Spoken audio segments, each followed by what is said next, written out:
Do you struggle to record, edit, and produce video that attracts your audience? The big problem is that most people do not understand how to harness software to their advantage. I know how you feel. It took me some time to figure out what software works best for my needs. This is why I created this course. In this course, you'll learn how to harness all the features in Camtasia to produce the best media on the market. You will learn the basic tools to start, advanced techniques, my tips and advice, and so much more. I'm serving over 7,000 students daily across more than 120 countries with more than 40 5-star reviews. Imagine how great you'll feel when you can load Camtasia and start producing quickly with no hesitation. This course is updated frequently. I will answer all of your questions. There's even a no questions asked 30-day money-back guarantee. But you need to start now. Can you afford to wait any longer? You can sign up instantly. Everything is just one click away. Enroll now. Don't get left behind. The knowledge that you seek is just a few seconds away. So just click the Take This Course button now, and I will see you on the inside, my friend. The big picture. My personal message to you. In this video, I want to express my personal message to you based on my experience as a top-selling instructor on several learning platforms. Choices. I know that you have a lot of choices for your education, and I'm very proud to be able to help you toward your goals. My vision is to develop a lasting relationship with you that allows you to realize your potential.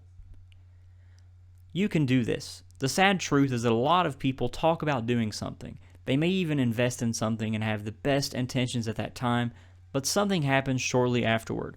Call it procrastination, fear of failure, confusion, or anything else. Most people never finish because they never start. Complete this course. To put things into perspective for you, out of 100 students who enroll in a course, less than 25% actually start the course, and less than 10% actually finish the course. These are hard data averages based on feedback from multiple instructors. So what is my point? Your journey to learn and improve is not finished just by enrolling in this course. You must also take the course in full and finish 100% of it to truly unlock your potential. Stay positive. Starting a project can seem daunting and at times overwhelming, but remember that starting is the most difficult part. After you start, you immediately adapt and begin to interact with information and ideas and form your education. So stay positive and look forward to the learning process. A little about me. I would also like to take this time to briefly introduce myself. I am a high school teacher, entrepreneur, success coach, investor, and business owner, as well as a captain in the Army, in which I have served for 12 years. I hold a Master of Arts in Teaching, a Bachelor of Science in Philosophy, and a Bachelor of Science in Criminal Justice. Starting from humble beginnings in a very poor family, I developed a desire to improve my situation early on during my teenage years. At 17 years of age, I joined the Army National Guard as an infantryman while attending college full-time. While in college, I developed my business attitude and continued on the road to self-discovery while working toward my criminal justice and philosophy degrees. At the age of 21, I had advanced to the rank of sergeant in the Army and entered officer candidate school. I later commissioned as a lieutenant, and that same year founded an online retail business while starting as a high school teacher. For the next 6 years, I continued to invest in my self-started business while earning the rank of captain. During this time, I focused intensely on learning and growing my business objectives and reaching new benchmarks. Within the last year, at the age of 29, I've expanded my business model to include more ranged projects, such as teaching online. My goal is to deliver a unique learning experience that involves video-driven instruction, direct conversation, and community support to accomplish specific, actionable goals.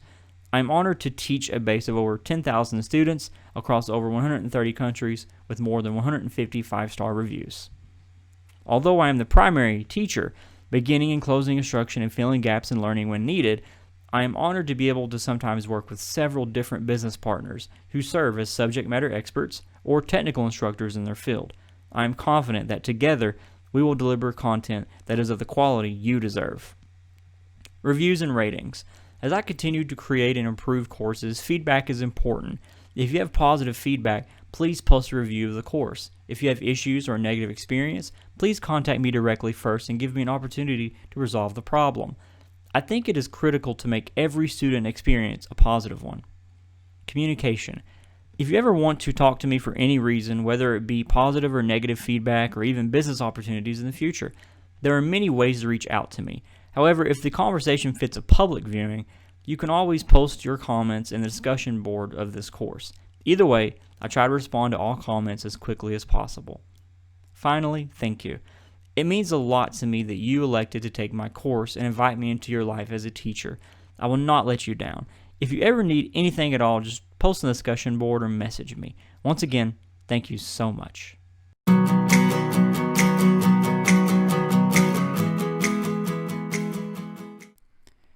Let's look at the course overview. The course goals are fairly simple. Record professional video and audio. Create media that is smooth and fluid. Navigate the functions of Camtasia with ease. And save projects and edit timelines swiftly. In Section 1, Getting Started, a fresh start is a beautiful thing, we will go over the promo video, which you should have seen prior to even purchasing this course most likely, my personal message to you, in which I try to motivate you and get you started and on the course to basically completing this course in full. I go over the course overview, which is what this is right now. I go over finding coupon codes, possible ways to get Camtasia at less than the retail value. Find, download, and install Camtasia. I show you where to download Camtasia. A lot of websites, you Google Camtasia and you come up with different websites that have malware on it, and you really don't want to download the wrong version that has viruses in it. So I show you where to get the real version of Camtasia. Then I focus on zooming throughout this course. When do I zoom? When do I not zoom? I cover the fact that this course is made with Camtasia, and then I cover the brief overview of the software. In Section 2, Menu Buttons for those who enjoy the simple things in life, I go over the top left portion of the Camtasia software, which includes the File function, the Edit function, the View, the Play, the Tools, and the Help functions. All of these things are necessary to understand how to use this software. Yes, many of the actual functionalities are built into the interface, the visual interface, but it's nice to know where to find these things in case you need them. In Section 3, Library Buttons, time to spice things up, I go over the visual component of Camtasia Studio, which includes things such as the clip bin, the library, callouts, zoom and pan, audio, transitions, cursor effects, visual properties, voice narration, record camera, captions, and quizzing. All of these things are crucial to understanding how to use Camtasia. Some of the things in this particular section are better than others. Some of the features are more powerful than others, and I go over that. Then we look at clip buttons, where the magic happens. We look at the top clip buttons, the bottom clip buttons, and the timeline and the marker. This is where you put your actual project together, and so it's crucial that you understand how to use the functionality within that timeline. In Section 5, Importing Media, Bring in the Noise, Bring Down the House, I show you basic importing and advanced importing. What are some situations that you might encounter obstacles when importing files, and what are situations that are just daily use that you know you'll be able to easily upload or import files. For Section 6, Editing Media, let it conform to you, not the other way around. I go over the way that I actually produce media. I track it, hear it, stretch it, copy it, chop it, and enhance it. And I show you my formula to how I produce great media using Camtasia Studio. This is the meat and potatoes of this course. This is where you're really going to learn the skill sets. In Section 7, I go over saving projects. Do not hit cancel, that is an order. I go over why it's important to save your project files and not just rely on the production file itself, the post-production file. I also go over in Section 8, exporting media, because it is the single most important thing that you can do. There are so many different variations of exporting media. What is the best way for you? Well, it depends on the situation, and I go over that. And then section 9 is the summary. The ending is my friend. I go over the recorder, what we use prior to recording the screen, how to create conversions and sales using Camtasia, and also my final thoughts. In section 10, we get into practical exercises. You must harness your powers. I go over how to conduct practical exercise number 1, and then we have a final exam. In section 11, I cover why reviewing this course is critical, and we look into the future with future courses that I will be offering. That's a brief overview of the course itself. Some of this might change throughout the months, and if it changes a lot, I will update this video. However, this is a general overview of the course curriculum and the course itself.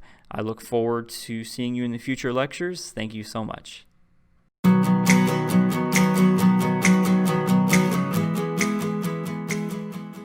This will serve as a very brief, rough overview of the software of Camtasia. If we go to the upper left, we see the Camtasia logo. You can restore, move, size, minimize, maximize, or close the software. File, new project, open, recent projects, import media, all sorts of options here, including the option to exit once again. We can edit, where we can manipulate media on the timeline once it's on the timeline, so many of these features are not available right now. We also have view, where we can access the timeline and the media, and we can look at the library, the clip bin, what marker view we're on, and so on and so forth. And then we can play media on the timeline, which is not available right now because we don't have any media on the timeline, but this is very similar to just playing movie or software. Then we have tools. All these tools, most of them are available right down here in the different buttons in the middle of the screen as well. But these are ways that you can access these tools. Then we have help, Camtasia Studio help, technical support, register and about, and check for updates. Then we have record the screen button right here, import media, produce and share. This is editing dimensions, so you can set the canvas size. Here you can zoom in and out on the media. Here you can toggle the crop mode in case you want to crop certain areas. You can pan. You can go to screen mode, and you can pop the media player out, and then you can put it back in if you so choose. So here we have the clip bin, library, callouts, zoom and pan, audio, transitions, cursor effects once you have a recorded media. You also have visual properties, voice narration, record camera, captions, and quizzing. This is the timeline, which you can zoom in and out on. We have the gear marker, which shows the marker view or the quiz view, which we can also hide. We can add tracks. We can remove all empty track except for the first track, obviously, because then you couldn't add one again. Then we can zoom in and out on each track that we want. And this is the marker. We have undo, redo, cut, split, copy, paste. This is the preview for the media. There are a lot of options here. This breaks down into a very, very large machine that we have to master. That was a very, very quick overview of a lot of the functions. I really didn't go into the details of what each one of these options has and how we should use it to our advantage and so on and so forth. But I want you to get an idea of at least what we're working with, and this is what we're going to be tackling in this course. I look forward to seeing you in future lectures.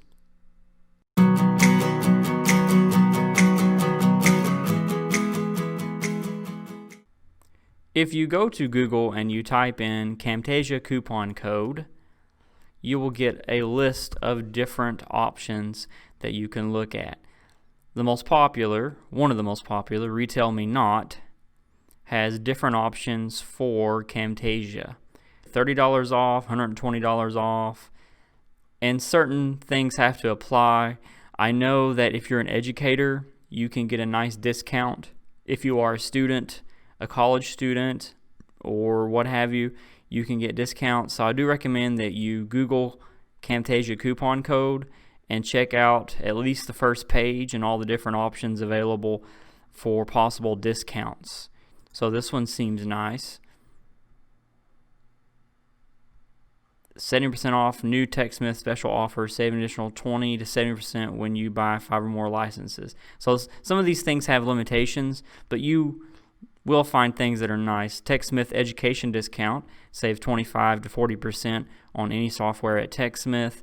So this website's pretty nice, but I do recommend, like I said, that you just go through here and see if you can't find a nice coupon for something that'll save you maybe anywhere from $20 to $100 to $200. That would be super nice. Anyway, that's it for the coupon codes.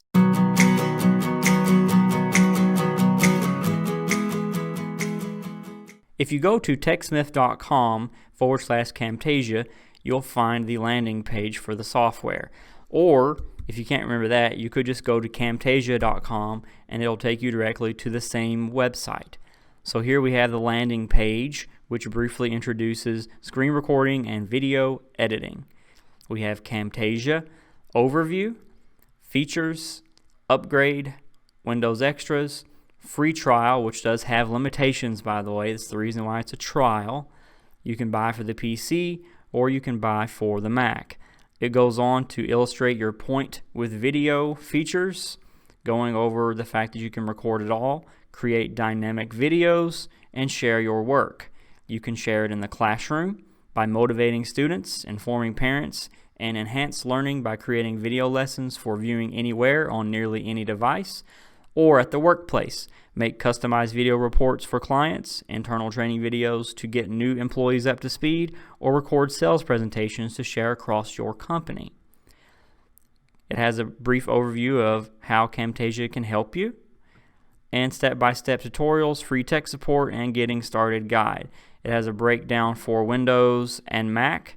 There are different prices for Windows and different prices for Mac, so if you're looking for a new PC or a new Mac, that might make your decision. You can also look into getting discounts and volume licenses. Volume licenses are when you plan on purchasing more than one copy of the Camtasia software, which will usually be for businesses.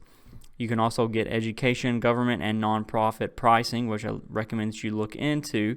That's also a part of the coupon codes that I just discussed in the previous lecture. So here what we're going to do is scroll back up just to make it simple, and we're going to click on free trial. Here it asks you to type in your email, and I'm not going to type in my email and all that stuff, but all you do is type in your email, hit next, and then it gives you a free version to try for 30 days. This is something that you can at least get your feet wet, look into, see if it's something that you think you'll like, and then you can go from there. Once you click on the setup file, you simply follow the on-screen directions. It installs it into a directory, and then it installs Camtasia onto your desktop. Then you can actually access Camtasia and then start looking at the features and finding out if this is what you want to use to be successful. I'll see you in future lectures.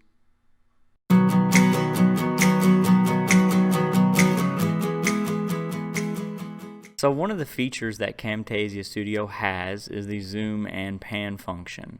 And during this course, I do plan on using the zoom feature, not every single time. I will use it whenever we are talking about the timeline, when there's certain times when you need to see the details, especially with audio and the way that that works. I will use those features. So just to give you a heads up in terms of the zooming for the course, because I know especially if you're using a phone, whether it be a smartphone, iPhone, Android, what have you, a lot of times you ask, can you all zoom in on what it is that you're teaching? And if I feel that it's so small that I do need to zoom in on it, I will, but I'm not going to make it a habit because I want you to be able to see the functionality of the software in the overview of it without having to zoom in, so that you I don't want you to miss out on where we're at certain times. So I want you to see where it's actually at on the screen. So I'm not going to make a habit of zooming in all the time. I will zoom in on timelines, but that's about it. So thank you.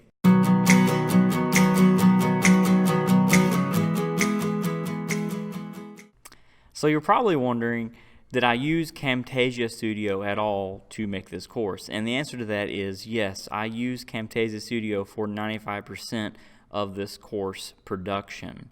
And that is exampled by the fact that, if you can see here, the actual course itself from the last video is on my timeline. I use the zoom and pan feature to actually record that part and zoom in and zoom out on that part of the video. So there's just a little bit of audio, and so just to verify, I do use Camtasia Studio actively, and I am using it to create this course. 95% of what I'm doing is through Camtasia Studio. So this is just a testament. This course itself is evidence and proof of what you can do in the power of the software. So I do hope that you enjoy it.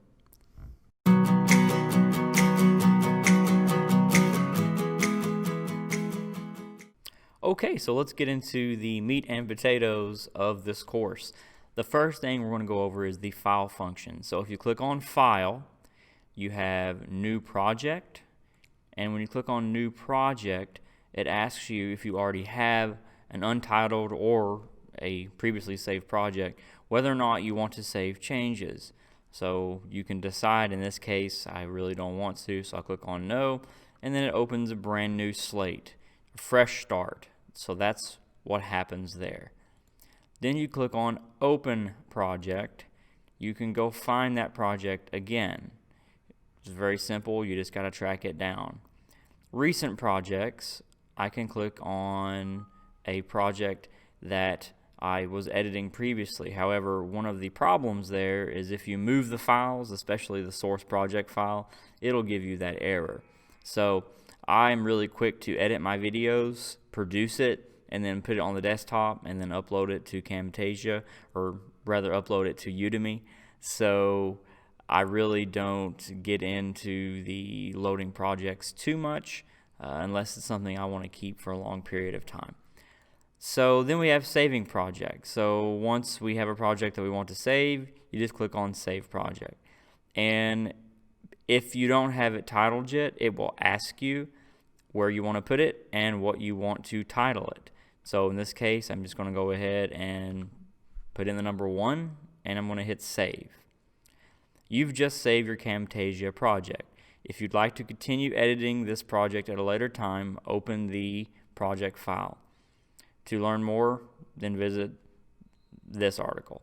Then you can also click on Do Not Show again, so that way you don't get annoyed by that, which is what I'm going to do now that I'm done going over that part with you. Now, the difference between Save Project and Save Project As is if you want to create different versions of the same project that you're working on. So let's say that you're doing A/B testing to see which video promotion or which promo video has the highest level of conversion, and you have 2 different versions that you want to test. So you have Save Project As. You could save it and rename it in a different way, Project A, Project B, whatever it is that you want to do. I can label this number 2. And now when I go back to that file, I'll notice when I go back to the source, if there's 2 different projects, there's a project number 1 and a project number 2, and you can load them separately. And as long as you have the source files, and source files, what I mean is when it loads a project, it will try to load all the files that were attached to that project. So if you've moved any of the files, it'll give you an error and ask you what you want to do with that. Do you want to try to find the file, or do you just want to ignore it? What do you want to do? So anyway, moving on, you can export the project as a zip. So let's say that I want to just load this here. I already have it saved as project number 2, save project, and I can export this project as a zip file.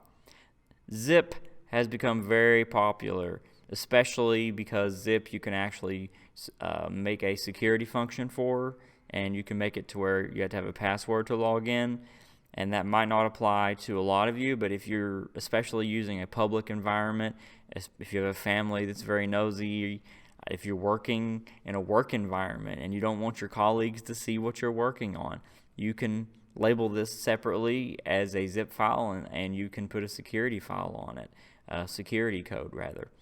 This is something that's definitely an option.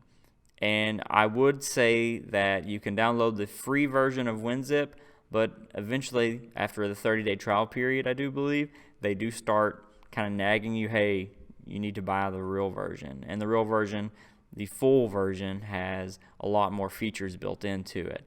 So anyway, this does allow you to include all the files from the clip bin. So let's say this is where I want to put it, and we'll change that. I would like to put it on the desktop because I like to see where the desktop's at all the time. I always like to save all my files on the desktop so that I have quick access to them.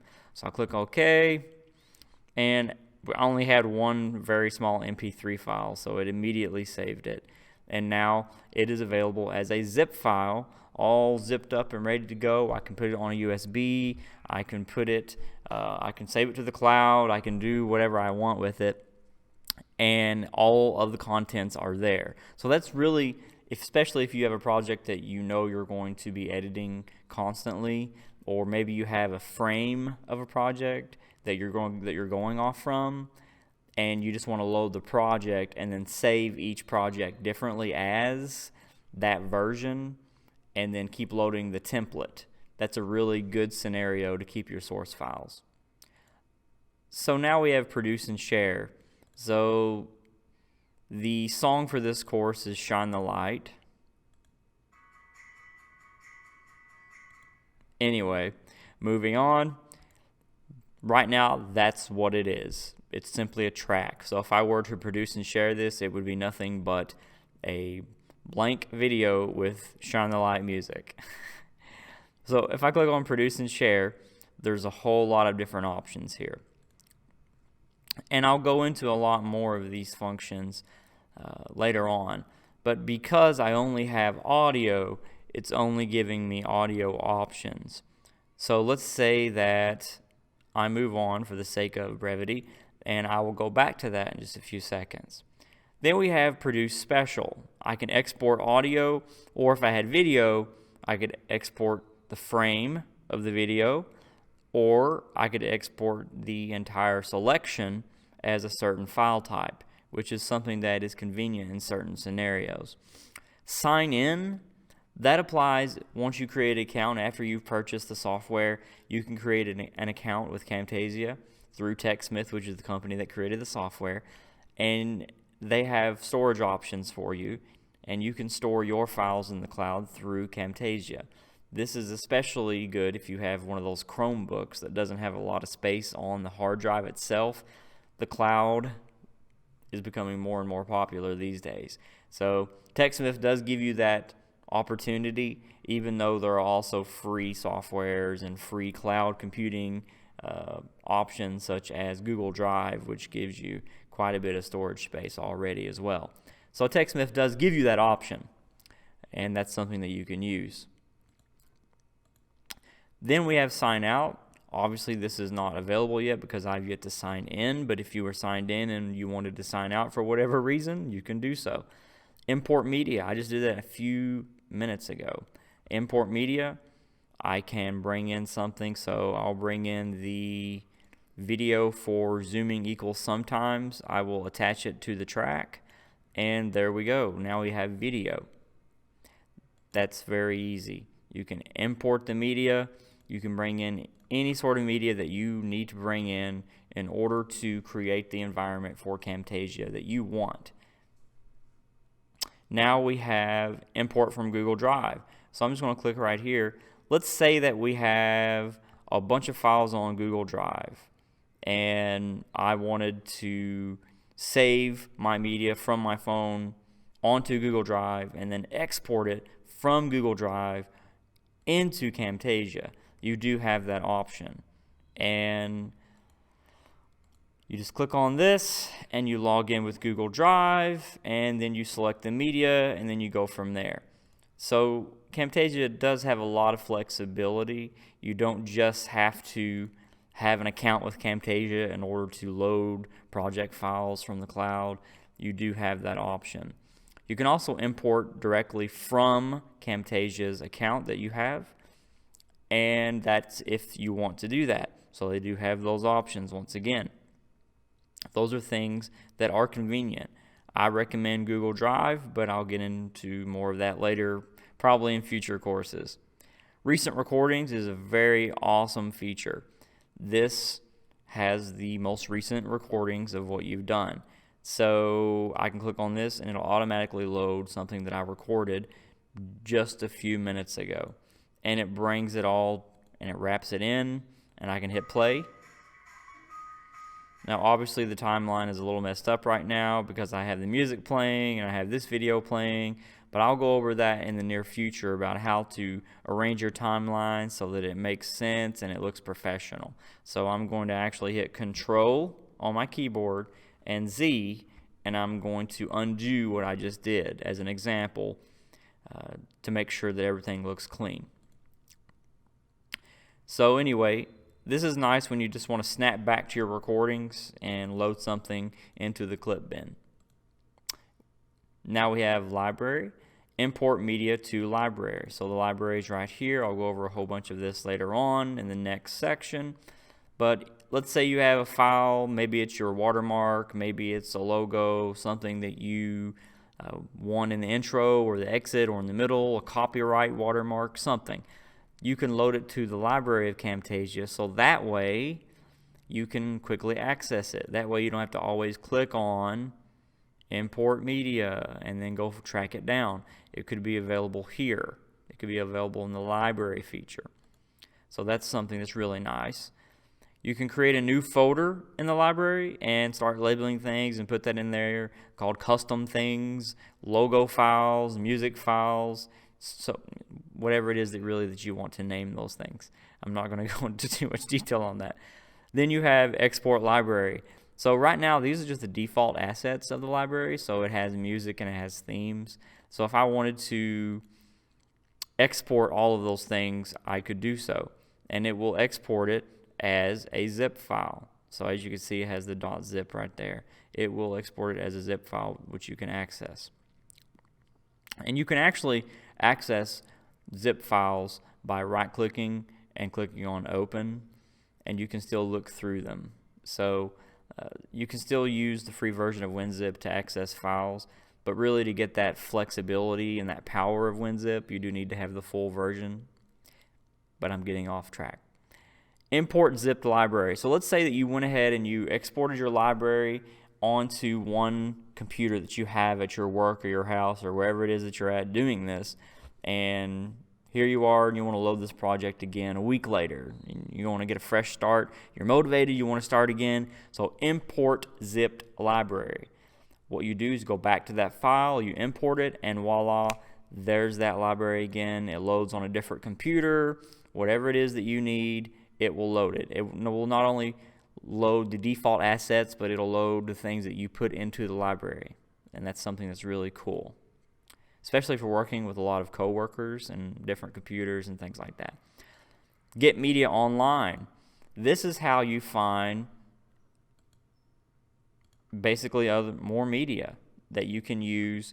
Camtasia has a way of making some really nice transitioning media files and buttons and so on and so forth, and it is really nice. Now I do recommend that you just look through here and try to find whatever it is that you like and go from there. So one of the most important things that we can look at is importing the zipped project. So I covered this a few minutes ago about how you can save your project into a zip file to keep its integrity, so that way you don't get rid of the source files. It's really important, especially if the files are files that you've customized and spent hours and hours on, especially your intro videos, your logos, and so on and so forth. You don't want to get rid of those source files. So it's nice to be able to load a project that has all those source files already on it, so that way you know that its integrity is intact and you're not going to have a bunch of errors. And this is a very popular function that I'm going to get into in the future whenever I'm making more courses. I love it. You can easily send images and videos to Camtasia from your mobile device or a tablet, as indicated right there. So the first thing that you do is you install TechSmith Fuse from Google Play, the App Store or Windows Store. Connect your computer and mobile device to the same network, the same wireless or connected network that accesses the media, the internet rather. You open TechSmith Fuse, select an image or video, and you send. It's basically the same thing as going to File and import from Google Drive or import from My Places, which comes directly from the Camtasia account. The only difference is you're skipping a step, and rather than loading it to the drive to get it off from the drive onto Camtasia, or loading it to the Camtasia account to get it off from the Camtasia account and onto your Camtasia software, you're going directly to the phone where your media is stored. And some phones now have, especially I've heard the iPhone, the new iPhone that just came out, has 4K resolution capability. That's insane. That's off the charts, and it's worth its weight in gold, because that's literally the highest resolution that you can get right now.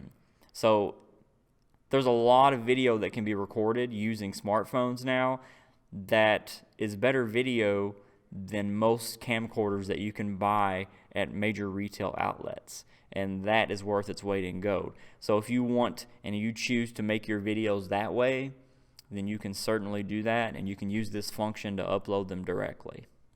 That's about it for File.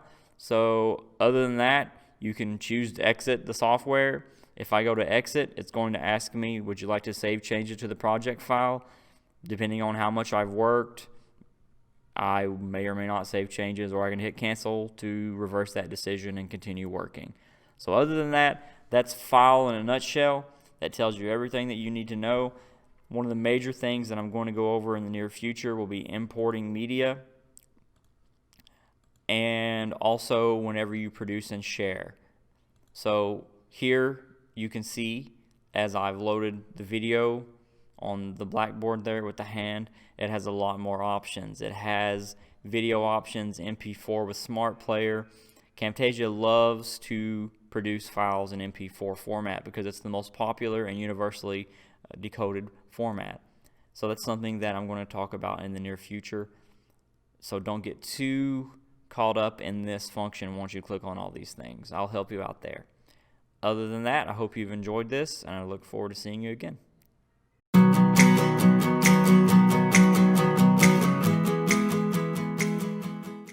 Okay, so let's go over the edit function. The edit function applies primarily to when you have actual content on the timeline. So the first thing that I'm going to do is I'm going to load a wildlife video on the timeline, just so that we can see some of the options in the edit function. So the first thing that we do, we have undo. So you notice that I moved the timeline to the left as soon as I loaded it. I like doing that just to slide it. So if you go to edit undo, it will move it back to where I had before. And if you hit undo again, it will remove the clip from the timeline. Well, going off from that, redo takes it back in the same direction. It goes back to where you were. So those are very simple functions. You have cut. I could cut the actual clip and choose this right here. Let's say I go 1 minute in and then paste it 1 minute into the video or the project itself. I could also copy and choose 10 seconds, click edit, and paste the content so that it repeats at 10 seconds into the project and then 1 minute into the project. And this can be used in varied fashions. So let's say that I have a track here. I can select this track, click paste, and now it's overlapping. So there's a lot that you can do here. I can copy the visual properties of this particular clip, and I can paste the visual properties into another clip. Also, we have remove from timeline.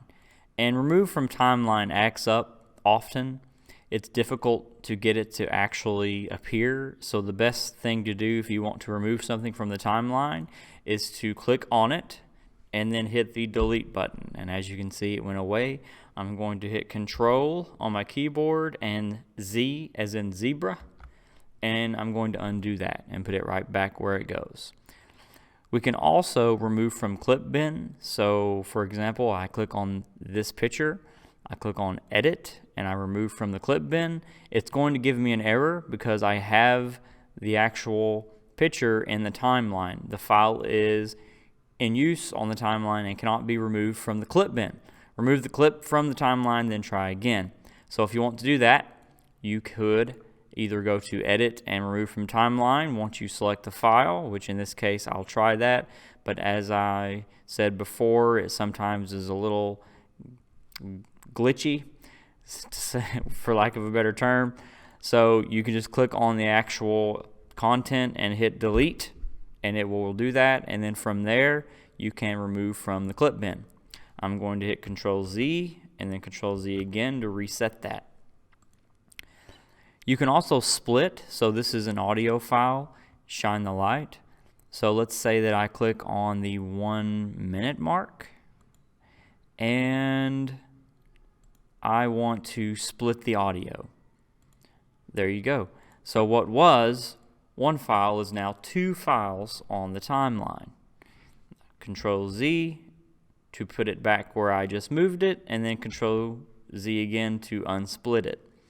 Let's say that I had this picture going the entire time with the actual audio, and I hit edit and split. As you can see, it only split the audio. So here, what I would do if I wanted to separate it and maybe attach a separate image on this other side, I could go to edit and split all, and it will split everything that's on that marker right here in half. And now they're both separate files that can be customized together. So again, hitting Control Z to reset all of that. The option to stitch selected media only applies to things like music and video, so it doesn't apply to photos. Now we also have adding files to the library. So if you have a file such as photos, music, video, what have you, things that you use a lot, you can actually add those to the library, which is right here, so that you have quick access to them. Now, we also have extend the frame. So let's say that you have a video here, and I'm going to go ahead and load the wildlife video. And it's a nice video. It's got pictures of seals. And let's say that I wanted to extend this frame because it looks so cute. I can extend the frame by X amount of seconds. So in here I chose 1, so I'll hit Control Z to show you a little bit more of the range. Click on that and extend the frame again. Edit, extend frame. And I want it, let's say 10 seconds. So now that's going to stay there for 10 seconds. So we'll click on that, get it ready. And now the video is basically frozen on that frame.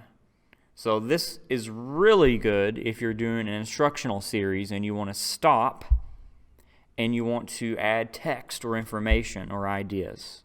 So make sure that you utilize that element. Okay, so we also have clip speed.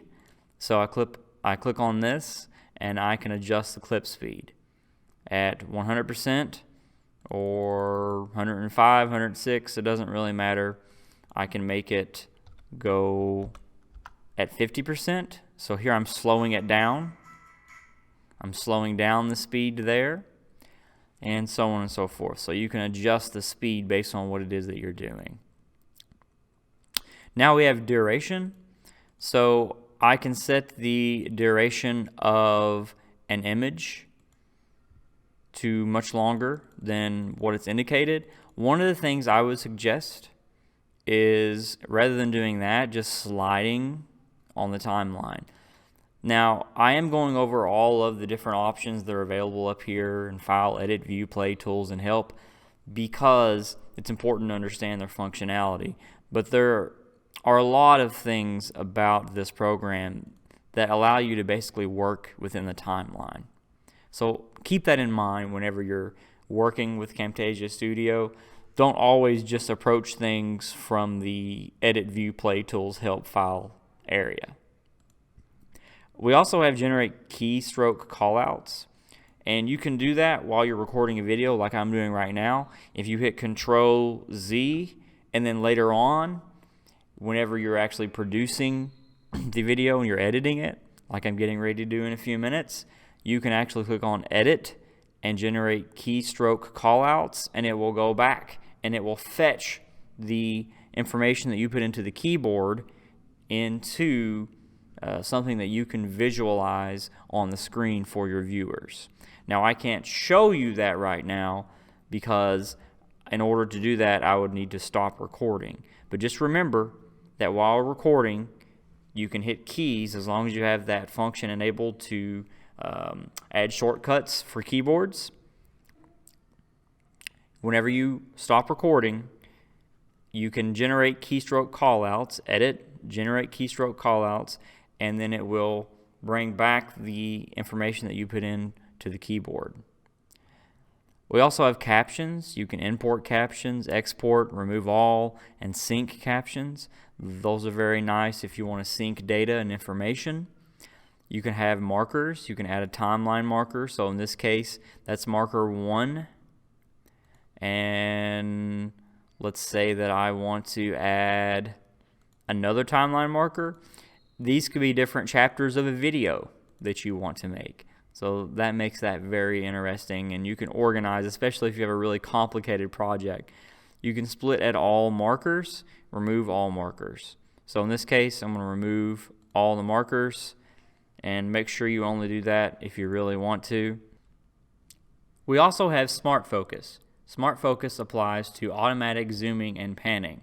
You have to apply it to the timeline, and in some situations you can apply it to clips. One of the things to keep into account when you're doing an automatic zoom and in panning is this applies when you're recording video. So when I click on this area, it'll zoom in over there. It basically senses where you type or where you click, and then it zooms in and out on the video. So there might be some scenarios where you might accidentally click or type in a certain area and it zooms in and you're on the other side of the screen trying to explain something. So please make sure that you watch out for that, and especially in the production process, try to catch that in editing, because that will be a problem for your viewers. I do recommend that you give it a try, see if it's something that works for you. I recommend manual zooming and panning for whenever you want to do it. You can go in and just program it yourself, and I'll go over that in detail in the near future. But that is an option that you can use. So that's pretty much it for the editing function, and I'll see you in the next few lectures.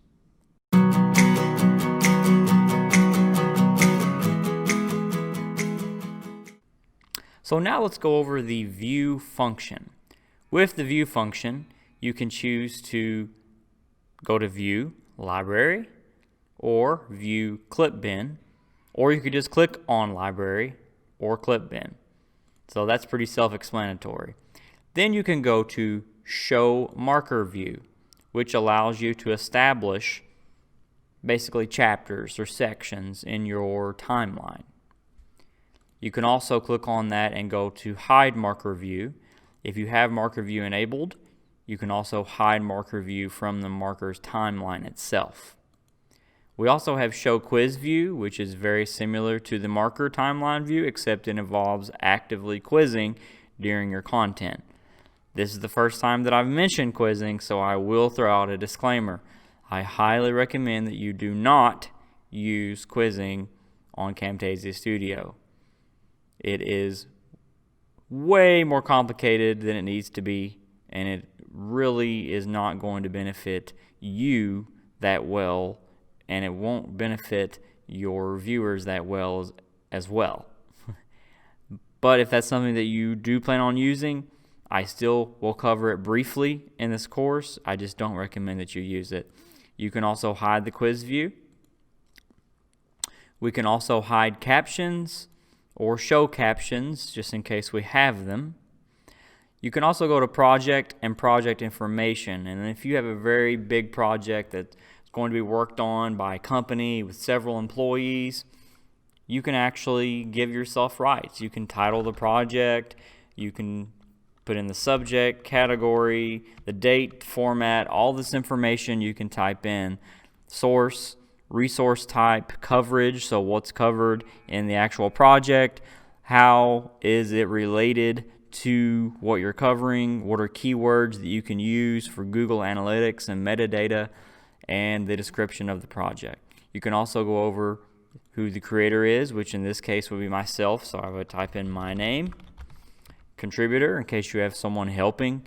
In this case, you would have, if this were a company and I had several employees who were helping me on this project, I would be the lead, and then I would have several people as basically contributors. The publisher is the person who reviews it.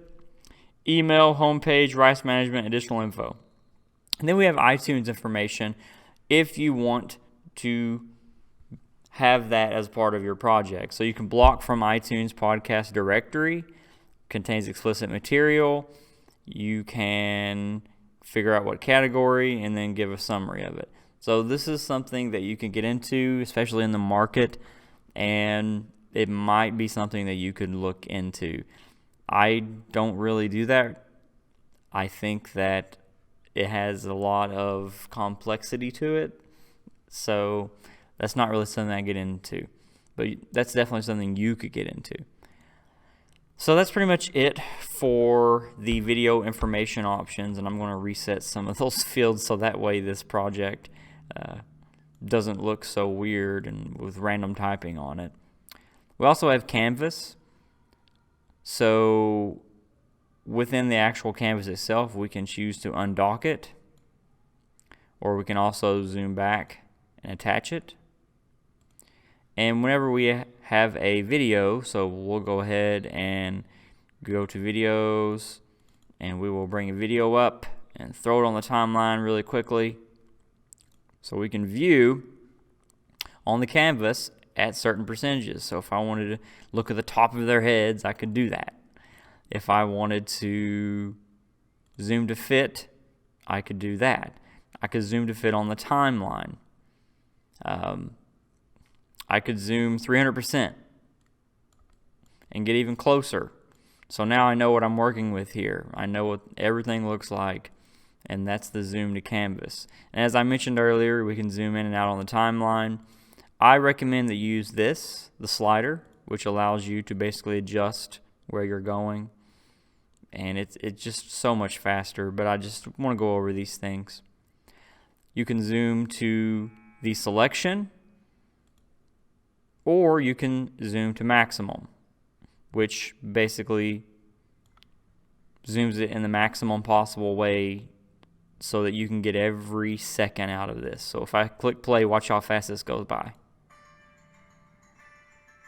It's going by really fast, but you can see all the little caveats of the audio and how it goes up and down and all that stuff.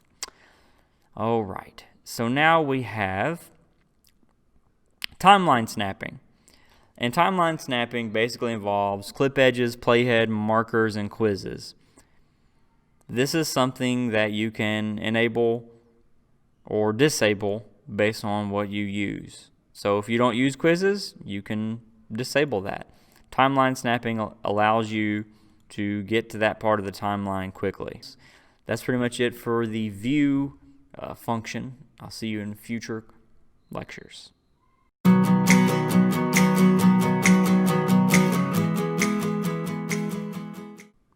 So now we're going to go over the play function, and this will be a very quick lecture. I have already took the liberty of loading the video. There's a cute little koala bear. You click on play, and you can play from the beginning.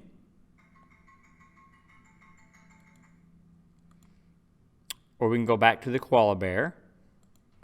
You can play from the koala bear. Play, stop. which it already had stopped anyway, and it goes back to where you are at on the marker. You can click play step backward, which will just take it back one frame, and that takes a lot. So you could also click on step backward, and you can multiple click if you want to take it frame per frame. So you can see its mouth opening there. That's kind of funny. You can also step forward. So if you don't want that mouth to be open and looking all weird like he's about to bite somebody, you could step forward a few times, or you could click it here, step forward. So now he looks like he's sleeping. So now we can jump to the beginning, the end, a previous clip if we had one, the next clip if we had one, a previous marker if we had one of those, which you can install the markers. We already went over how to do that, or the next marker. So it's really simple. We can jump to the beginning and then play, or we can go to the end, go to the previous clip, go to the next clip, go to markers. This is very simple. So this function is a very simple scenario that you can click on. I recommend that you just use the step forward and step backwards if you really need to look at a certain part of the video at an exact moment. Other than that, that's the view function. I'll see you in future lectures.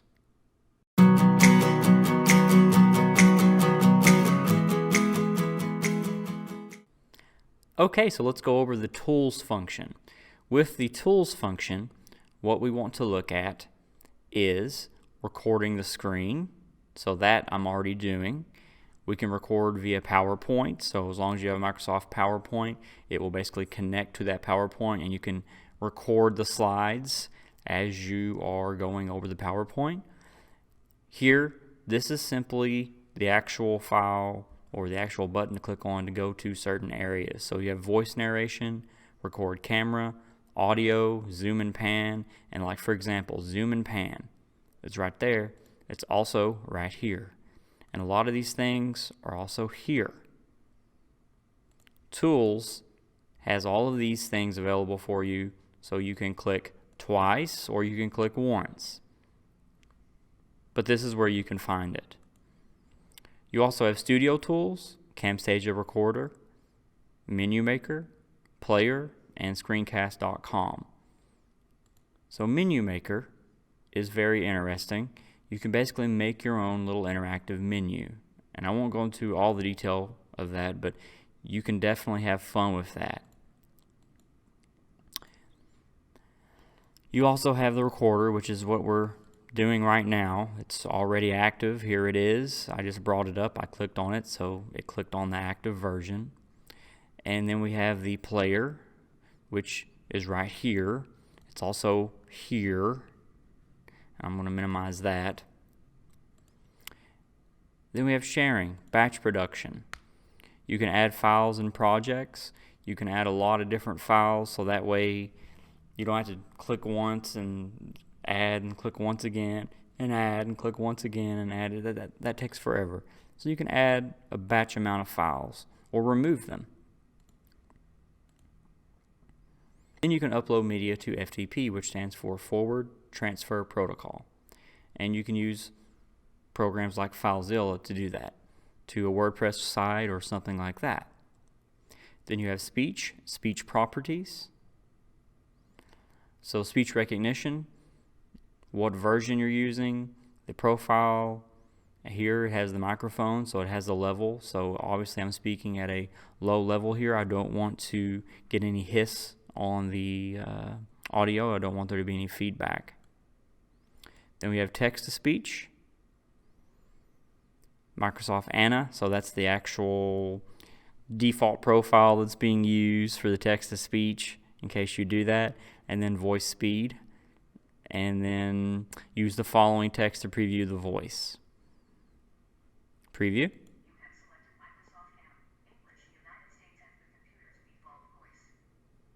And of course you can change that. You can change the character, you can change the voice, and you can go through and manipulate that to your choosing.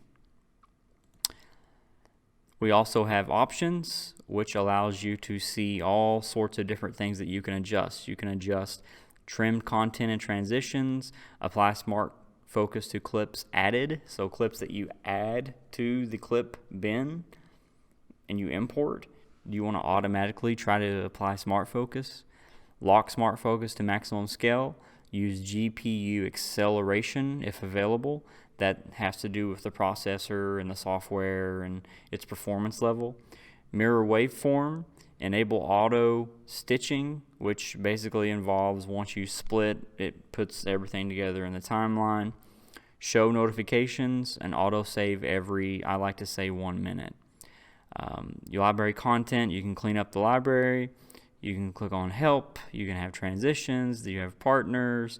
You prompt for action for whenever recording is saved. Enable PowerPoint add-ons, slide notes, mobile sharing. Default storage folders, where it's stored in the Google Drive. Upgrade options. When does the software check for an upgrade, and prompt before check? So do you want the software to automatically upgrade every 7 days as long as there's an upgrade available? Or do you want it to ask you first? Then you have hotkeys. You can program this software to hotkeys. And this is great if you use a certain function several times. Then you can select and sign up to help Camtasia improve their own software. So that's something that is completely up to you, and I recommend that you read this and make your own decision. That's pretty much it for the tools section. There's a lot of things for you to play around with in Studio Tools, sharing, speech, and options. This is very simple. These areas here are basically repeated right here and in this area. And this is recording the screen and record to PowerPoint. It's fairly simple. I'll see you in future lectures.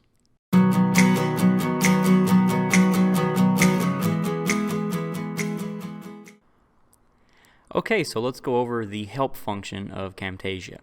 If you click on help, the first thing is Camtasia Studio Help.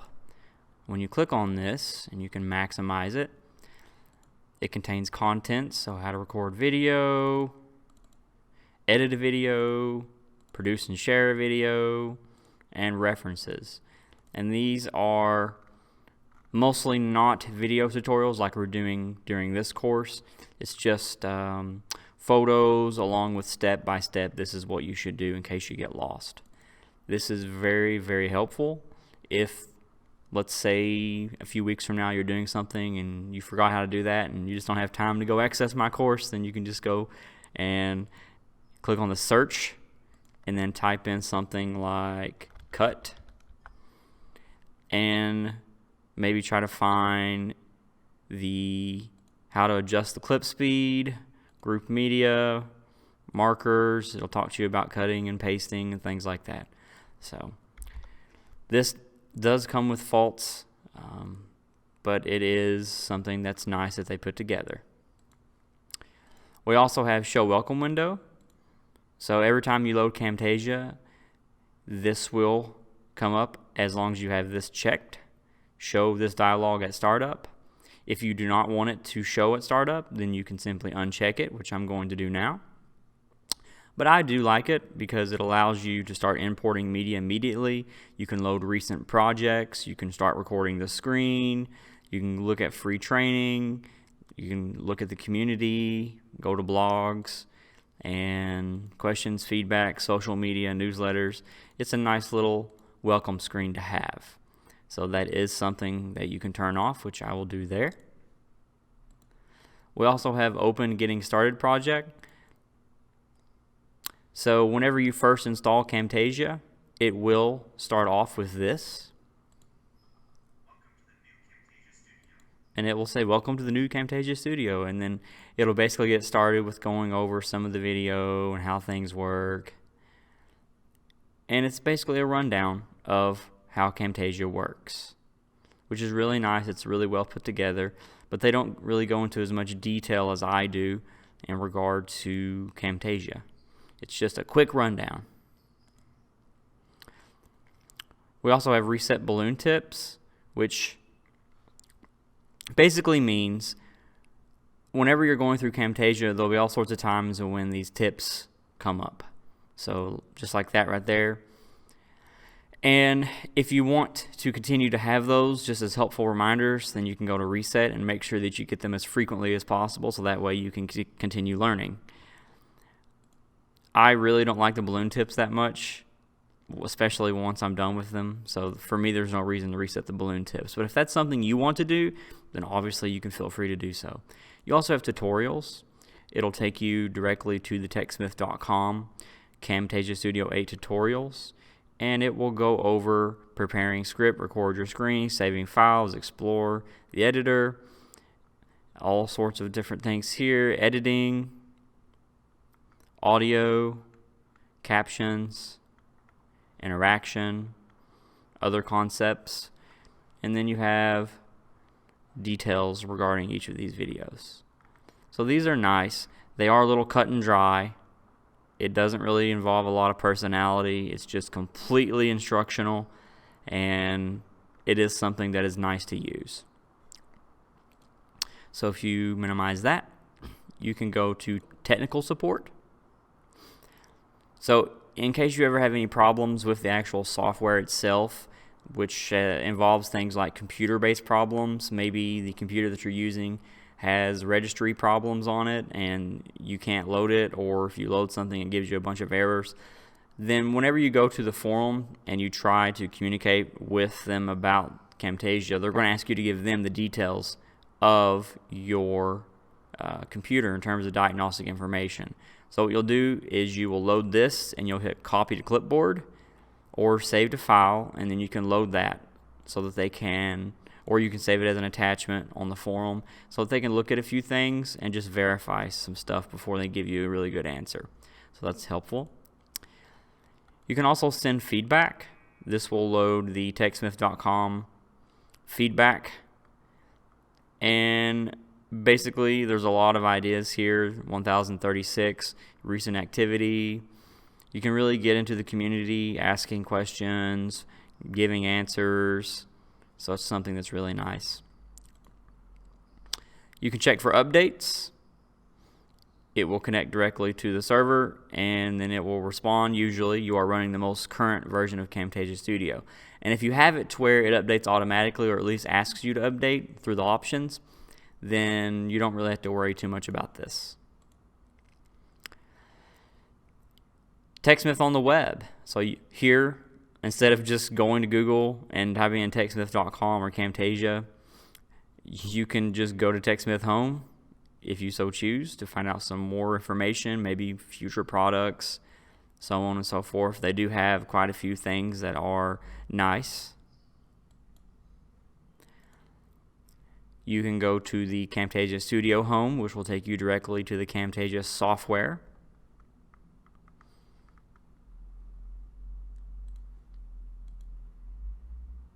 You can also go to TechSmith Products, which is what I clicked on just a few seconds ago. Takes you to all the different products that are available through TechSmith. Some of these are very nice. I do recommend you check them out. Then you have the About. So Camtasia Studio tells you what version and build that you're under. This software is registered to. That's me. I do have a legit copy of Camtasia, so that's very important. So copyright information and then credits if you want to view them. And lastly, we have Register Camtasia Online. You can check copy my software key to the online form, but I'm not going to do that because I don't want to reveal my software key just in case there are a bunch of people pirating the course, which does happen unfortunately. So when you do have this enabled and you click on it, your software key will be displayed right here. And you can view all sorts of the different form parts and then put them in and then complete the registration, and then there you go. You also have sign up for the TechSmith newsletter.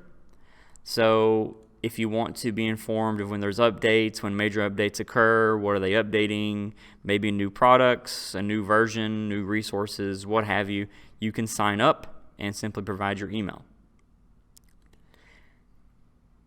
And then last but not least, the TechSmith privacy policy, which you can view. And they do update it regularly, even though it It's been around since 1999. TechSmith has. As you can see, they last updated it this summer. And if you have any questions, information, so on and so forth. That's pretty much it for the help function. There are some very good resources here, and I hope that you do utilize it.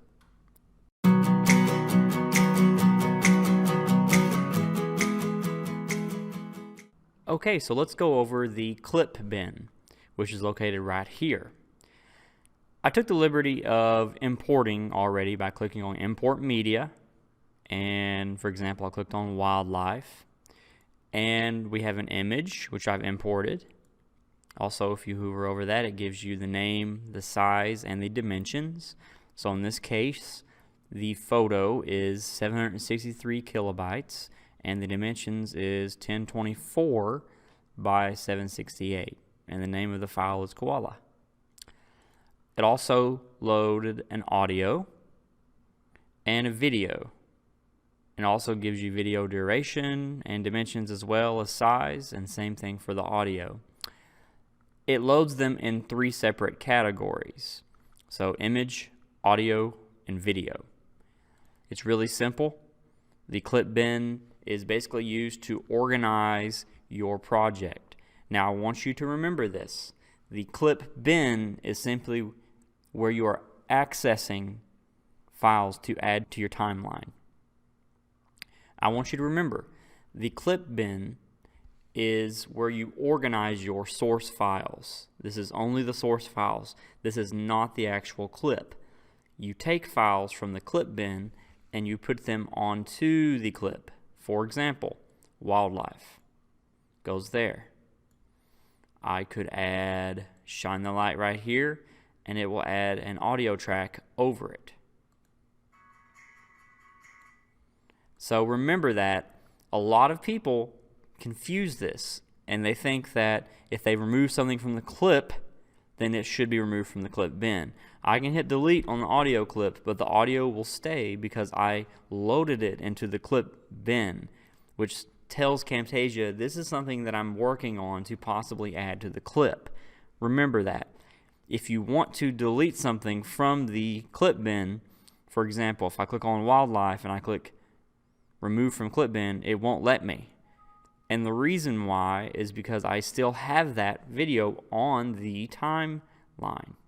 So I have to delete that first by clicking, or rather pressing the delete button, and then I can right click and remove from clip bin. And I hit Control and Z to add it back because I'm just using an example right now. So that is the clip bin. I will take this time to quickly introduce you to the record screen button once again, import media, produce, and share. So once you have everything done, you can click on that. And other than that, that's the clip bin in a nutshell.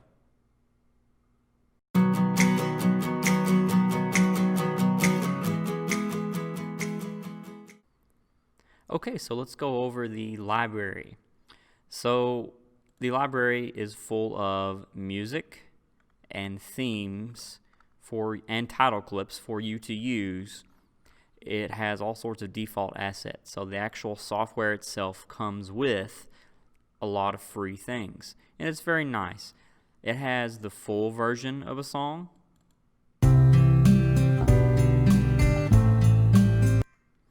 and these are all royalty free.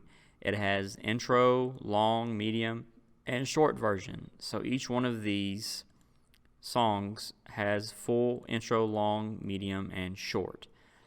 So you can go through here and you can look at some of the different songs that you can use with your media. Then you have theme.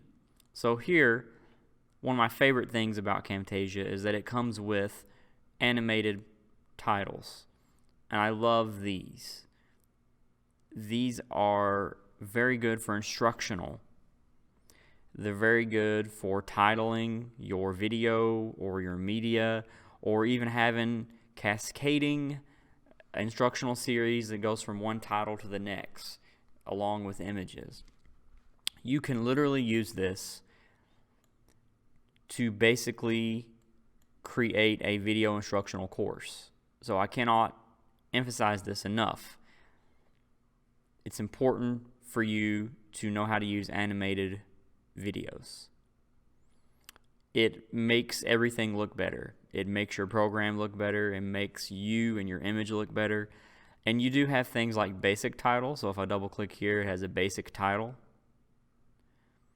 You also have callouts, which we'll go over that in the next lecture. But these are callouts that match the theme.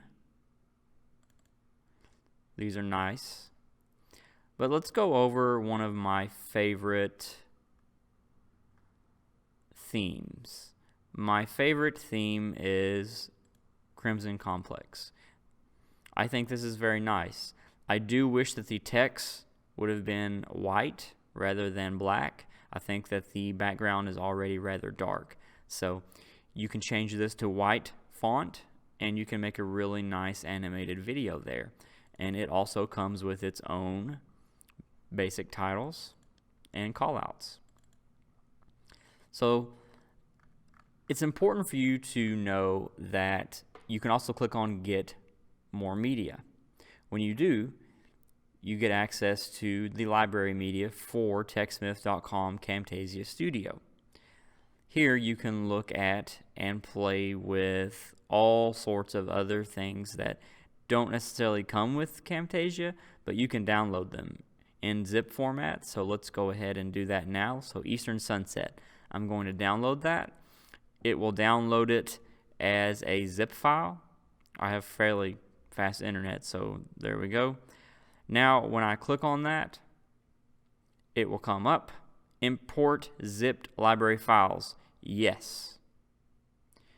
And all this happened so fast that I lost a little bit of track. So this is Eastern Sunset. That's what we're looking for. So here I'm going to minimize this folder. And we're going to look for the theme Eastern Sunset. Here we are. Now let's look and see what that looks like. Well, that's just very nice. Isn't that just awesome? So these are ways in which you can increase the professionalism of your videos, and you can make it a little more animated and fun. So the sky is the limit when it comes to the library. You can add things to the library. So all you got to do is right click and add to the library. So we'll go back to the clip bin, which I already showed you about. And let's say this wasn't in the library. I can click add to library, and as soon as I do, it will show up here. So some of the files that you use in the clip bin that are frequently used by you, you can add them to the library so that you make sure you have quick access to them. And you also have title clips. These are very simple. I don't really recommend using them. They don't make you look very professional. There's a big difference between using that and using this. One looks a little more put together. That's library.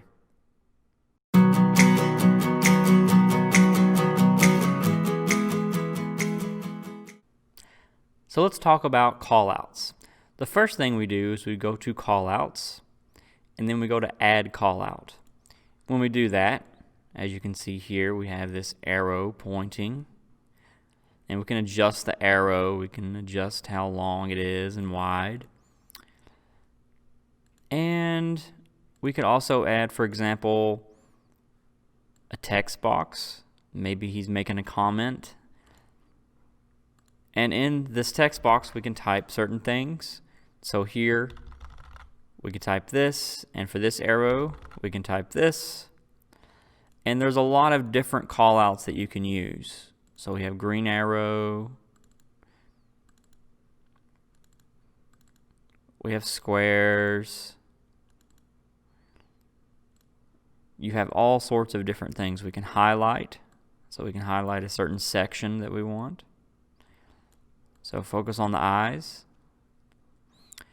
And we use this area here to type in what we're doing. And we can adjust the font. So if I want Arial black, maybe I want larger font because this is fairly large. So I could type in hello and adjust the color to white.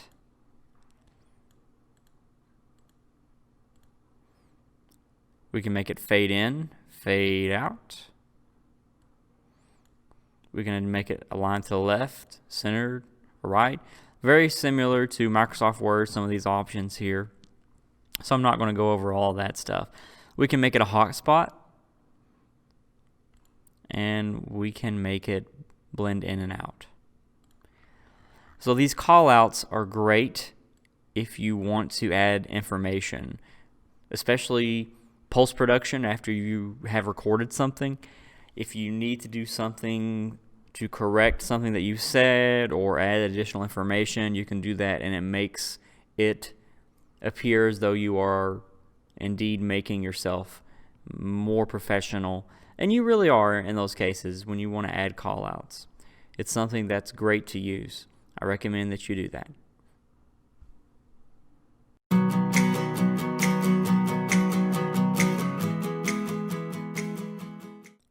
So let's go over the zoom and pan function. I took the liberty of creating on the timeline the video for wildlife. So let's say we want to zoom in on this white horse. What we would do is go to zoom and pan, and then it brings a preview of the video. So here I simply scroll it down in this corner and scroll it down in this corner, and then I can scroll it up here and then adjust it. So if you want to really get into the details, now this horse will fly away because it's running, but there you go. That is how you zoom and pan. Now you can maintain the aspect ratio. You can also just click on this once you're done, and it'll go back to the normal video. And it goes to the trouble, you can also click on 1:1 to make it even and expand it outward. It goes to the trouble for you, thankfully, of transitioning video in and out in a way that looks smooth. So that's really nice. You also have smart focus. You can apply smart focus to clips added. Now this applies, as I've already indicated, to when you're using a mouse, you're typing, you're interacting with certain parts of the screen. So in this case, we're not going to do a whole lot of smart focus because this video wasn't made using a mouse or keyboard. This was shot in nature with animals. So smart focus is not going to help that much. If we zoom in on this video, you will find the marker that zoomed in on the horse. So if we look here, you'll see this is when it zooms in and this is when it zooms out. So let's play it from the beginning. There it zooms in and we zoom back out. That way it keeps its regular content and it looks a little more fluid. It would be rough if it transitioned out like in the blink of an eye. I like the way Camtasia does this. It looks a little more professional for it to ease out. So that's really nice. And that's basically zooming and panning in a nutshell. If you want to continue to zoom and pan, so let's say we watch this a little bit more. Okay, so now let's say we want to zoom in on the seal's head right here. We can do the corner zooming, as I said, or we can just really quickly zoom it that way and then bring it in. And we don't have to always zoom in that close. You could just zoom in on one half of the screen, but here we are. Oh, his head goes down. So now we hit the expand button right here. It goes back, and that gives Camtasia the knowledge to know, okay, now it's time for me to transition back out of the video. So let's take a look at that.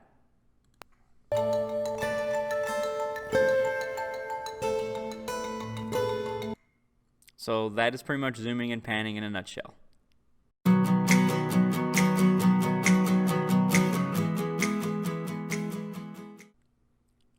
Now let's look at audio. I have preloaded an audio file, Shine the Light, which is what I'm using for this course. So if we play it, it sounds like this in the first few seconds. And that sounds really nice. Well, if you click on audio, there's a lot of different options that we have available to us. First if you click on the audio file, you can click on Enable Volume Leveling. This will set the volume level for the audio file under a high, medium, low variation, or you can custom set. It depends on what you're doing with the audio. It depends on if it's a background sound or if it's a front ground sound, I guess you could say, for lack of a better term. Either way, it really just depends, and you have to play with this. There is no perfect answer to audio, but Camtasia does have a lot of powerful features that enables you to be able to adjust the audio professionally. So if we go to high volume variation and we click on this, it's a little louder. Now I'm going to click off from that. We can also enable noise removal, and if we go to advanced, we can see that we can adjust the sensitivity. If we go all the way to the right, it's almost as if the song itself is in a vacuum. And most of the things are not even getting caught. We can't hear anything. So you have to be very careful when doing this.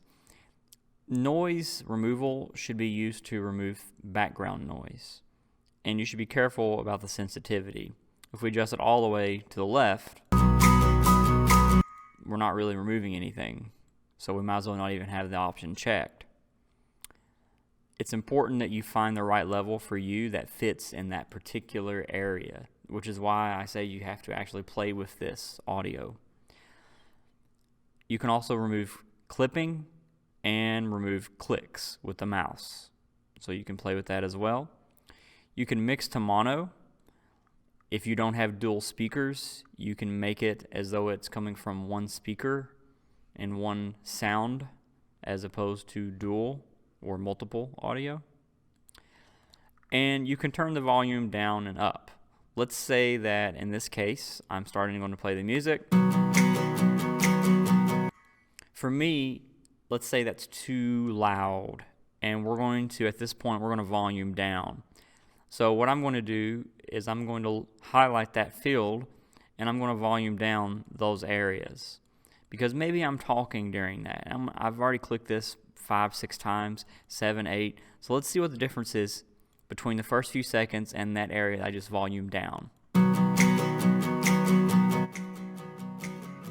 So right here, as you can see, I could probably talk a little more and my voice can be heard through. And see right there when it had that, I would even lower that a little bit, even further, because that's still loud. So if we go back and we play it again,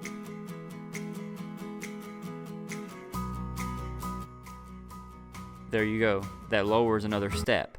And you can either lower the volume on the entire clip, or as I already did, I highlighted using the red marker and the green marker certain areas to volume out. And it really just depends on what you're doing in terms of how you adjust that. So if I click on this, if you click on fade in, it gradually increases the volume. It starts at nothing and gradually increases. So let's say that I split this clip and I separate it, just for example. See that it volumes in a fade and it volumes out in a fade. So if I click on fade out here, you'll see this. Let's click play. So it rises gradually. Now it's at its point, and it's going to keep that for a few seconds.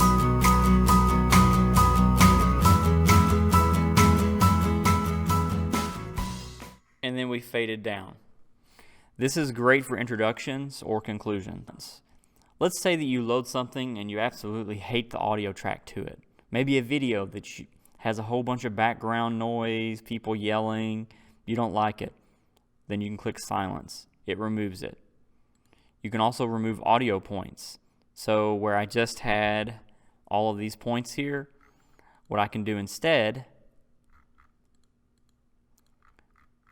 is I can remove audio points, which will reset what I was doing there.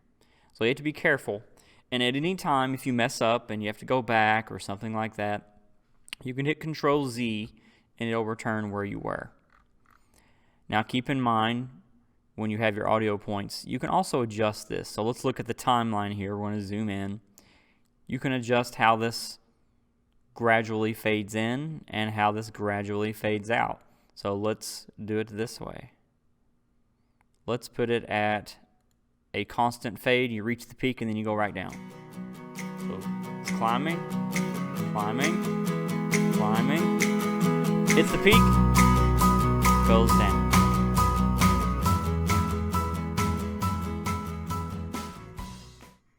And that's volume and audio in a nutshell.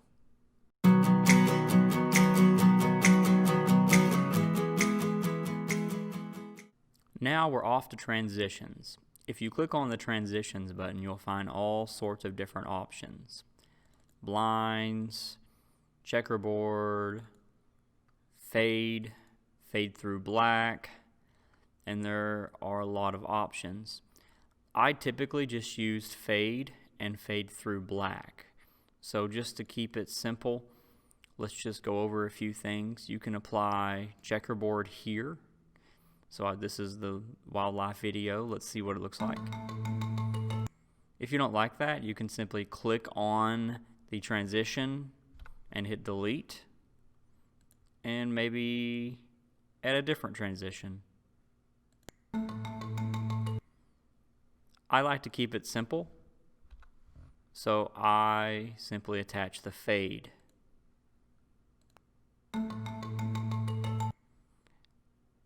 Now at the end of your video, you could fade through black, which looks like the ending. So you can experiment with different types.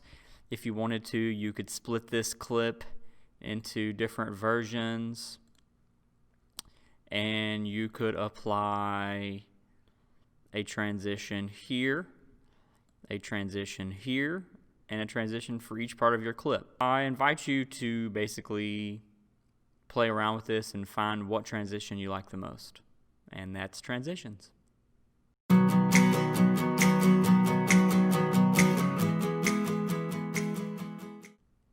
Now let's take a look at cursor effects. After you've recorded a video, you can actually go back into the recorded video and adjust the way that the cursor presents itself. This is very powerful. The first thing that we do is we look at add animation. Do you want to add an animation or do you not want to add an animation? Sometimes the option presents itself and it's there, sometimes it isn't. I suggest that you look at it. You can look at mouse cursor visible. So I can remove the mouse cursor to make it to where once I play this video, you can't see it at all. And I don't like that because I want you to see where I'm going. You can also adjust the cursor size, so I can have it as small or as large as 5 points, which takes up about the size of a clip button. I do like this. I'll probably, looking at it, keep it for the rest of these courses, so that way you can follow along easily on your phone and know where I'm at. I really didn't notice just how large that cursor looks whenever you're adjusting things. You also have highlight effects. You can highlight where you're at, where you're clicking. You can spotlight, and you can magnify. What you use there really just depends on your own preference and what you want to do. I think the spotlight is interesting, so we can see that in a spotlight. If you click on the transitions button, you'll find all sorts of different options. The only problem with that is whenever you're clicking on the different transitions, like in this video, it really fades out the rest of the video, which is showing you a preview of the transition. So maybe that's not the best option here. So maybe highlight, blinds, checkerboard.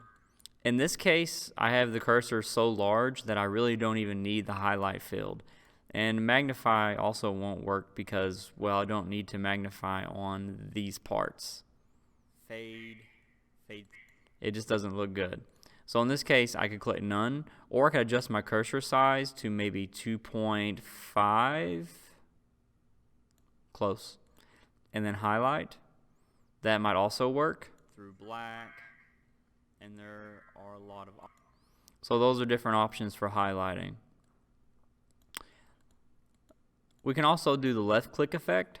So we can have rings for when it left clicks. We can have warp, which makes it seem as though it's warping into the interior of the video. I do like that. You also have ripple, which is also nice. So let's check that out and see what it looks like. Options. I typically just use fade and fade through black. So we have that. Let's see what warp looks like. So just to keep it simple, let's just go over a few things. You can apply checkerboard here. So this is the wildlife video. That looks interesting. So we also have ripple. I think ripple's smaller effect, but it also gets its point across. Click on the transition and hit delete. And maybe... yeah, ripple's not really as good. So it's between warp and rings. In this case, what I would do is I would make my mouse cursor 2.5 because 5 is just way too much. And in this case, I'm going to type 2.50 just to make sure that goes to the right spot. I'm going to highlight and warp. And let's see what happens. Add a different transition. I think the warp effect is just something that's really cool in theory, but it really doesn't help. If you highlight and you warp, it's not really something that we want to do. So again, this is just me playing around with it and different things. I think I want to keep warp, and let's see what happens with 2.5 on warp. I like to keep it simple, so I simply attach the fade. So that's pretty much the cursor effects. Now that's left clicking. You also have the right click effect, which has the same rings, warp, and ripple. You can also add a sound effect so that when it left clicks, it has a mouse click or a laptop click. And you can also set the same thing for the right click. I would not recommend doing this, and the reason why is because it will bombard your video with all sorts of left clicking. Whenever we're doing an instructional video like this, adding that much of a sound constantly might become a bit repetitive. But let's check it out and see what it looks like.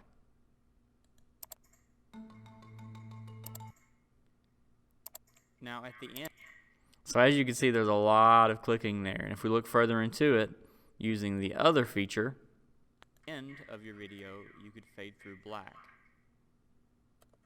which looks... so that's a little more subtle, but it's still something that's noticeable. That mouse click, that's all over the place. So if we click off here, I like checkerboard here. So this is the... yeah, that's a little bit much.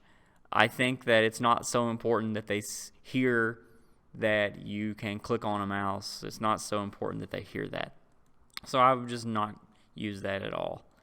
But anyway, those are cursor effects, and those are different ways in which you can affect the video even after recording. I think that's so awesome that you can continue to modify the video even after it's done recording. That's just an example of the power of Camtasia.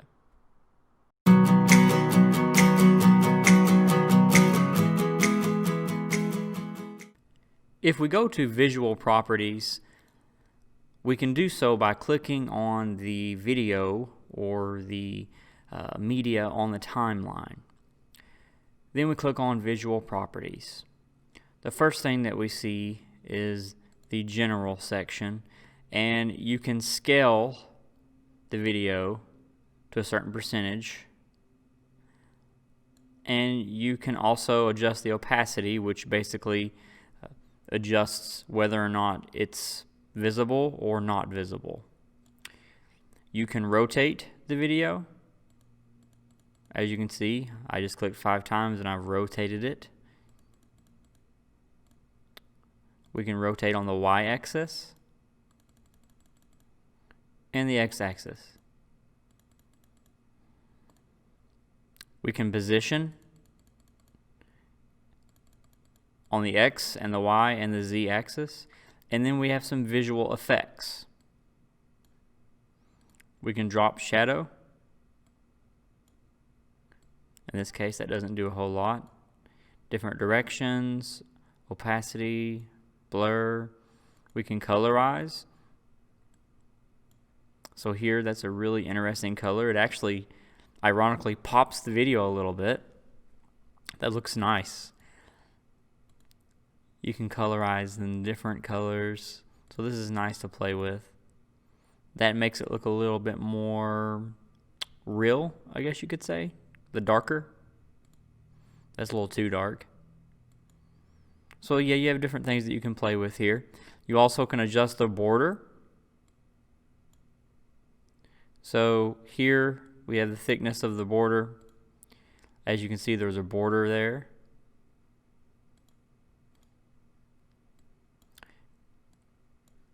And then if I zoom that all the way in, then you can't see the border anymore. And you can remove a color. So if we want to remove that color, let's say black lighter 40%, we can set the tolerance and the softness and the hue. We can defringe, invert. There's all sorts of different options here for the visual properties.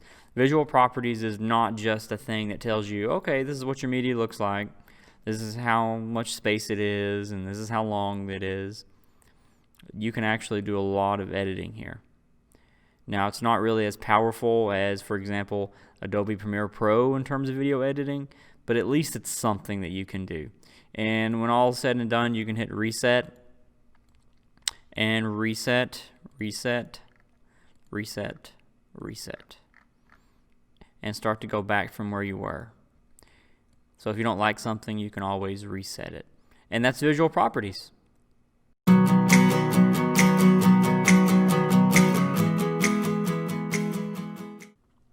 Voice narration. It's not just for watching the meter as you talk. The input level tells you where you're at, and you can have a high or a low version. This is the threshold that goes to the left and the right. I like to keep it at 75%. You can mute speakers during recording. That's something that I would recommend playing with to see whether or not you're liking that. I do not leave that option checked.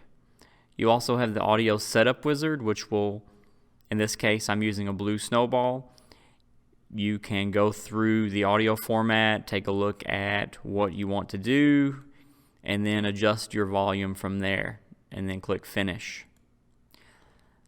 This allows you to simply record only the audio. So if I hit start recording here, it will record only the audio. It will record only the audio. Then I click stop recording.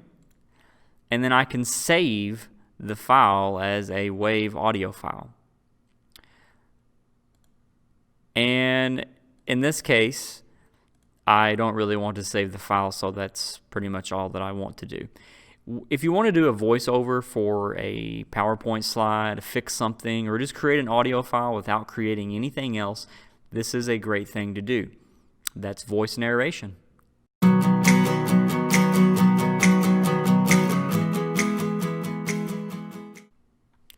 The record camera function is very powerful. You use it when you're not recording the screen and you want to record video with audio. It's powerful because you don't always want to record the screen. You might just want to record the video, and you might not have the best video recording webcam software. In this case, my webcam's already recording while I record the screen, so I cannot start recording under the record camera function. However, this is the webcam that I'm using. It's a C170, and the format, so 30 frame per second. Color space, output size, so this is generally the output size. You can adjust that. And then you can set up the audio, which we've went through in previous lectures. It's really simple. It's something that you can use. It's a tool that is available through Camtasia, just in case your webcam software sucks.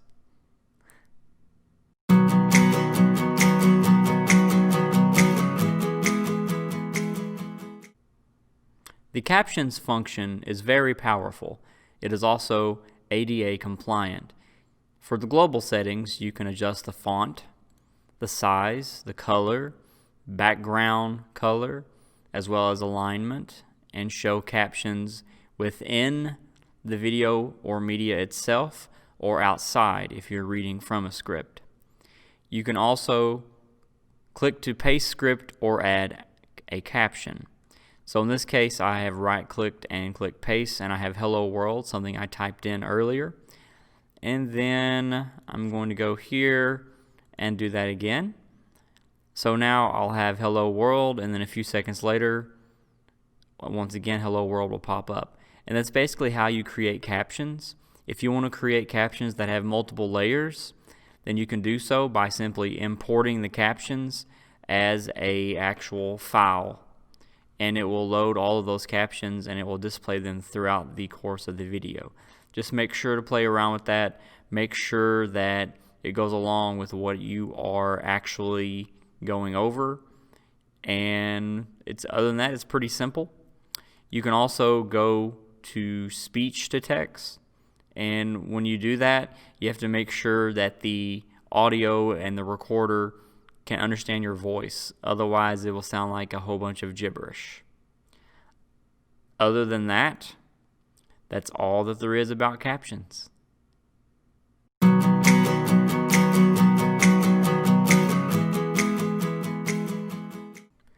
Dun dun dun. Quizzing.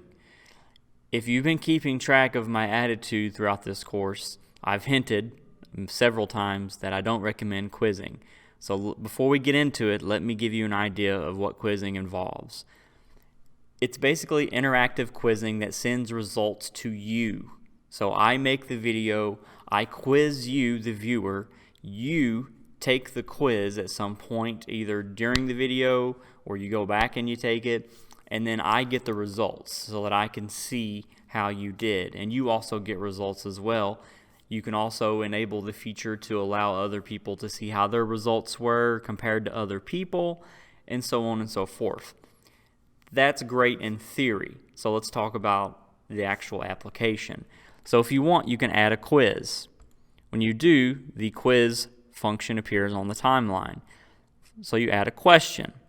This name could be quiz 1. The question. Add the question. Here, we can label this question 2. And we can go back and we can label this question 1. And it could be multiple guess. That's what I say in the classroom a lot. But multiple choice. You also have fill in the blank, short answer, or true and false. So we'll say multiple guess for question number 1. And then question number 2 can be fill in the blank. So it will go in between them. So multiple choice, fill in the blank. Then you can create the question, and then you can create your answer. It's fairly simple. You can preview the score quiz. You can preview how the viewer can see the answers after submitting. And overall, you can preview what it looks like. So this is an example of what it looks like. Now, in regard to the quiz itself, you can make it to where you get the data, and the data will be sent to you via email. It'll give you responses and results, but here's the reason why I don't think that it really applies to you, and quizzing is not really that important to you. You really don't care what the result is on the quizzes. Unless you're a teacher like me and you wanted to use it to actually grade students and look at student feedback and look at student knowledge and get an idea of what questions were missed, so that way you can go back and focus on the content and re-educate and hit those weak areas. That's about the only time you would want to do it. And I personally, in my classroom environment, we just take quizzes and I grade them through Scantron. So even in interactive environments such as my own classroom, my students take quizzes on video that I have hosted through a piece of paper, and they Scantron answer it, and then I grade it. using the electronic Scantron grader system. There's also such thing as GradeCam. But if you're a teacher, I highly doubt this is going to be beneficial, mostly because the results that come back, usually it's hard to keep track of the data. It's really not worth it. The only benefit that can be gathered from quizzing is that the viewers, if you have thousands of them, can see how other people responded, and they can see whether or not they got it right. So there might be some sort of temporary relief, or I guess you could say discomfort, if they get a question wrong and it shows that 90% of the other people got the question right, or vice versa. That's about the only fun that is involved with this quiz. And if you are a Udemy instructor or any other kind of online instructor and you want to create a quiz, as an example, Udemy already has quizzing features built into their course so that you can interact with the student and they can take a quiz outside of your media, outside of your video. And they can also look at the post results and look at what it looks like in terms of who answered what and how and yada yada yada. So that's quizzing in a nutshell. I don't recommend it. If you want to get involved with that, you can, but it does get complicated. As you go down the rabbit hole, you'll realize that it's really not worth it.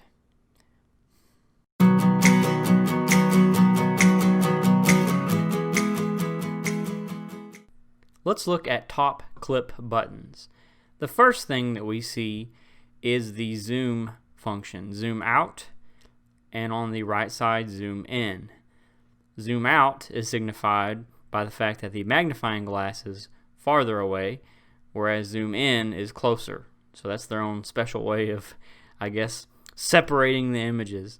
So you can either click on zoom in, and the image will, in this case I have an image just as an example, it will expand on the timeline. And you click on zoom out and the image will retract on the timeline. You can also scale it to the left to zoom out or scale it to the right to zoom in. I prefer to keep my media on a scale of 1:1 whenever possible. So in other words, I want the screen to be full of the media so that I can see the best of, if I had audio or media with audio, I can see the up and down and the wavelength of the audio. And we'll get into that here soon. You also have undo, redo, cut, split, copy, and paste. Undo has a hotkey function of Control Z. Redo, Control Y, Control C for copy, and Control V for paste.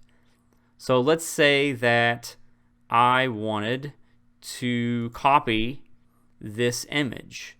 I would hit copy, move my marker over, and hit paste, and now I have two versions of this image. If I didn't like that, I could hit Control Z as in Zulu or zebra, and it would go back. If I wanted to return it to where it was, I can hit Control Y and it will redo that action. We can also split a picture in two. So let's say that I wanted to use two variations of this.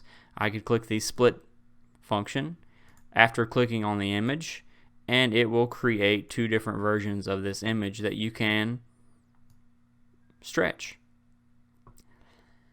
So it's very easy to understand the functions of the top clip.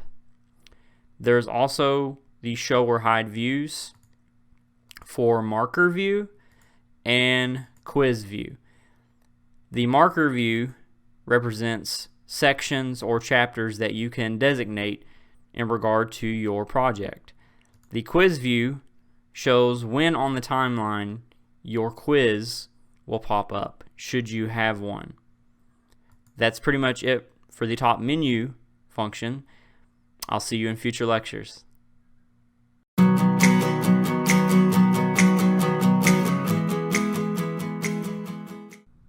Bottom clip buttons. This is really simple. The first thing we have at the very bottom is the scale of the media. And so I'm shifting this to the right and to the left, And so you can see as I do that, the audio that I have loaded, which is Shine the Light, it's an MP3, it shifts back and forth as I move it on the timeline. You can also adjust the size of the track. If you shift it to the right, the track itself will become thicker. It will raise. If you shift to the left, the track will become as small as possible. I prefer to keep it on the small side unless I'm looking at audio. In this case, I'll show you what that looks like. I talked about audio in the previous lecture and how that is important, especially when you're looking at it on the timeline. We're going to go back to the top clip and we're going to zoom in and out on that. Notice how the audio is very difficult to see on the variations when you zoom out. But when you zoom in, you can start to see the variation in the audio. This is really good when you are trying to look at noise removal and how the audio is doing in terms of threshold and so on and so forth. Let's go ahead and make this track small again. And I want you to understand, in case you have several tracks, you can lock a track, you can turn track off to disable content. In other words, you can make it to where it will not pull from that track during the project. That's one way of keeping the files without completely going to the trouble of removing them in case you want to use them in the future, near future. You can also add tracks. That's pretty much it for the bottom clip buttons. Other than that, you can simply click on the track itself. In this case, I would remove all empty tracks, and notice how I created track number 2, and let's say I created track number 3, and I'm going to adjust those so that way we still have the plus insert track button, or there is no media on these 2 tracks, track number 2 and track number 3. So if I right click and I click on remove track, it'll only remove one. So in this case, I would want to remove all empty tracks. That's just some quick tips to get you moving along. You can also lock and turn off the track in the same way that you can do that using the button icons. You can also apply speech to text to timeline, and there is an option for you to rename the track in case you get really involved in your project and you want to separate what each track stands for. That's it for the bottom clip buttons. I look forward to seeing you in future lectures.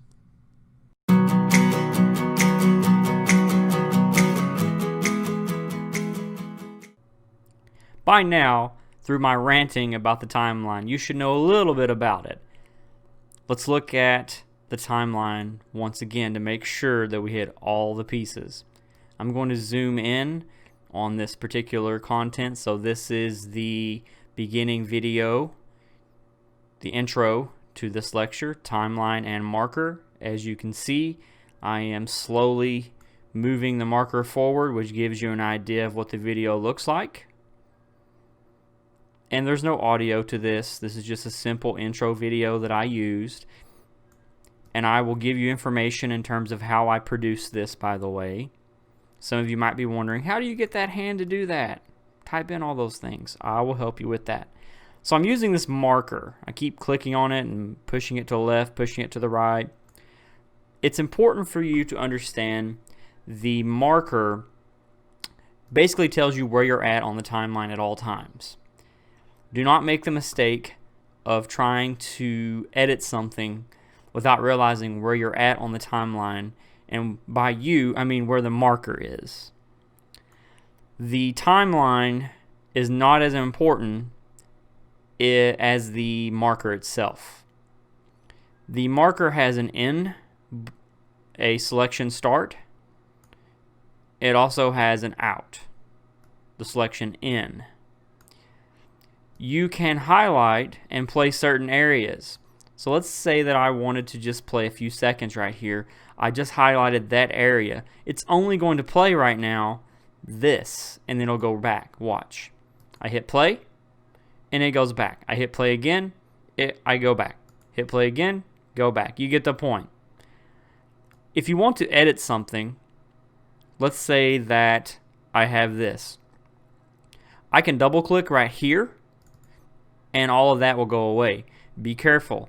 If you spend a lot of time trying to highlight something and then you accidentally click away from it, first, in your first click, the marker will simply move. If you double click, all of what you selected will go away. Be careful when you're doing that. It gets a little frustrating. Now, let's look at how we use this to get rid of certain areas. So the hand is writing in this case, timeline and marker, and there's about a 4-second pause here. Now normally this is when the music finishes up and it fades out for me to intro into the video. In this case, let's say once the marker is done, once the hand is finished writing, which is right here, I don't want that. I would simply have that as my in, and it helps to have the marker start at the in selection, or the start of the selection. I would simply extend the red marker outward,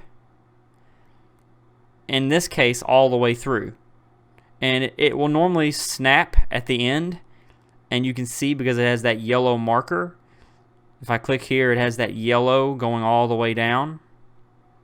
That means that's the end. I like to make sure, so I go just a little bit past that. When I'm going through, it'll snap first, then I go a little bit past it.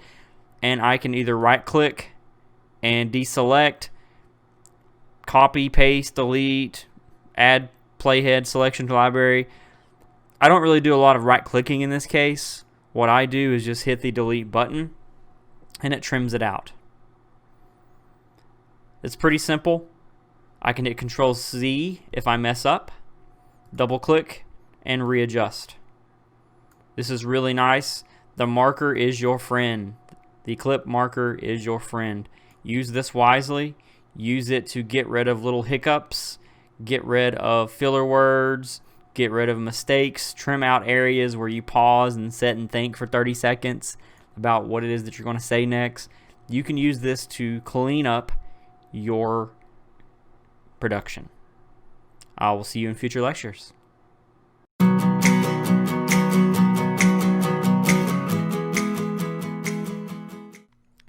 If you click on File and Import, you will have the Open button, and you can scroll down and find JPEG, bitmap, ping images.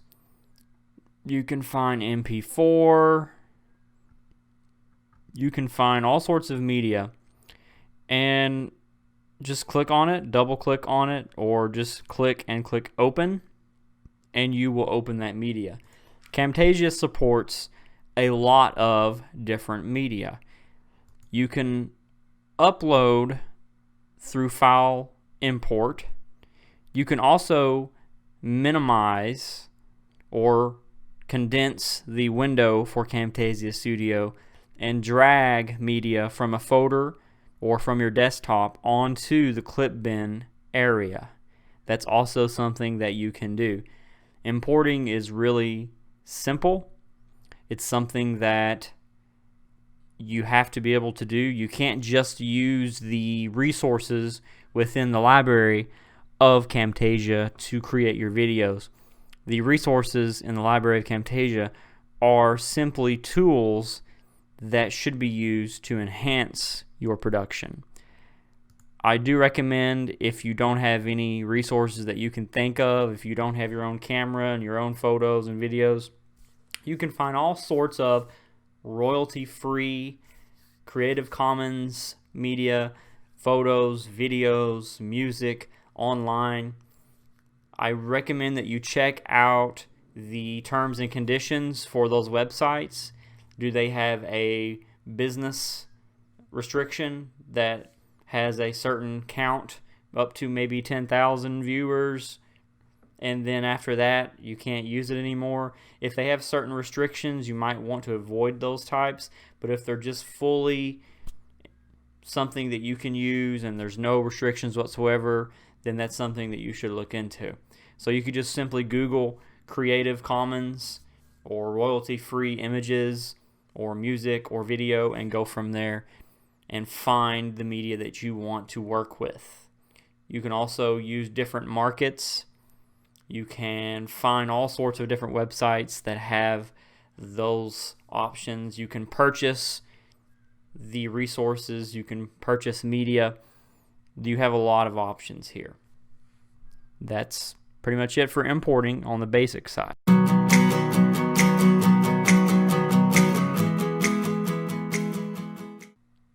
When you go to File and Import Media, you will sometimes try to find media that Camtasia does not recognize. And if it doesn't recognize it, more often than not, it will not even show the media. And you'll go to the folder and you'll see, well, I have the movie right here. A lot of modern day camcorders, such as Canon, they produce their movies in .mov format, which is something that is a codec for Apple.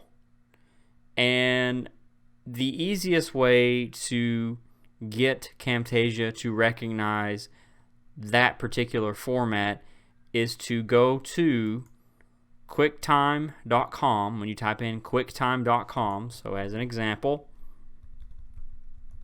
quicktime.com, it loads apple.com/quicktime. Download QuickTime 7. That allows Camtasia to be able to process the .mov files.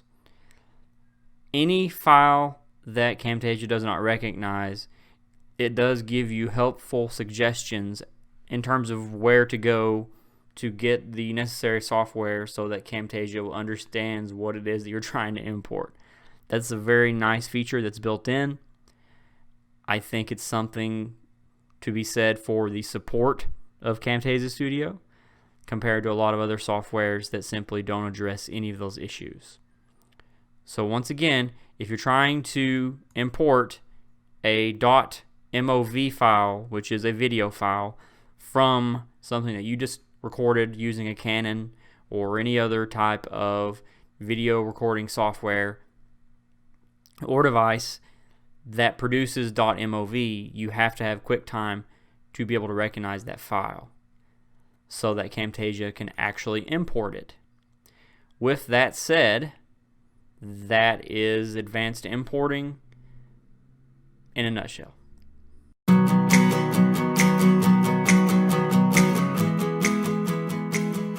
You might be wondering what I mean by track it. What I mean is you have to pay attention to the media that is on the timeline. The tracks dictate how your media is presented. So in this case, I'm going to add the beginning video, the intro to this particular video, which says track it. I always add the media right above it. And as you can see, the song itself is 2 minutes and 14 seconds roughly. So I zoom out and I narrow that down. Then I zoom in and I can see a little bit better on the media, and I continue to stretch it down until it snaps to the end point. It's also important for you to realize that you can add other media on top of that, and you can also stretch that out until it snaps to the end point. So this could be marker 1, so I could add a marker here if I wanted to and label it marker 1 intro. And as you can see here, the picture is overlapping the video. It's important to understand that the tracks work together on the timeline at any point in time. So let's say that I did not want this photo. I could click on that, and at that point in time the photo will go away, but it would still be on the timeline. If I wanted to lock this to where it could not be edited, I could simply hit that button that has the lock on it, or I could unlock it. This doesn't really correspond very well with the intro video, this photo, so I'm going to remove it from the track and then right click and remove all empty tracks. It's important that you understand how to track that. So let's say that we had the photo here and I wanted to add a 4th track, and I wanted to add this above the image. as you can see here, the track that is highest takes priority over the tracks below it. So I have the video now that is overlapping the photo. And if you wanted the photo to overlap the video, then you could shift this down and then shift the image up and then shift these down, and now you have the photo again. Whatever media is highest on the track is the media that takes priority, in case there is a conflict of visual interest, I guess you could say. And that is what I mean by track it. Make sure you know where your media is on your track and what media takes priority.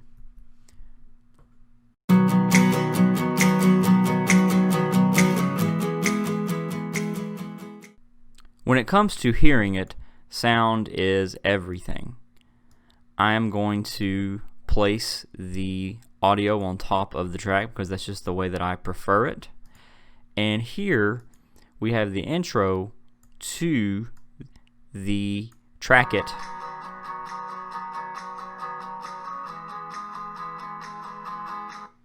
Now for me that's very loud, so what I want is I want it to transition down as I begin my transition video with me talking into the chorus. So I simply click on the audio file and I hit fade out, and I can adjust when it starts to fade out on the marker, but I like the way that it default fades out. I like the gradual transition down. So now if we listen to this again,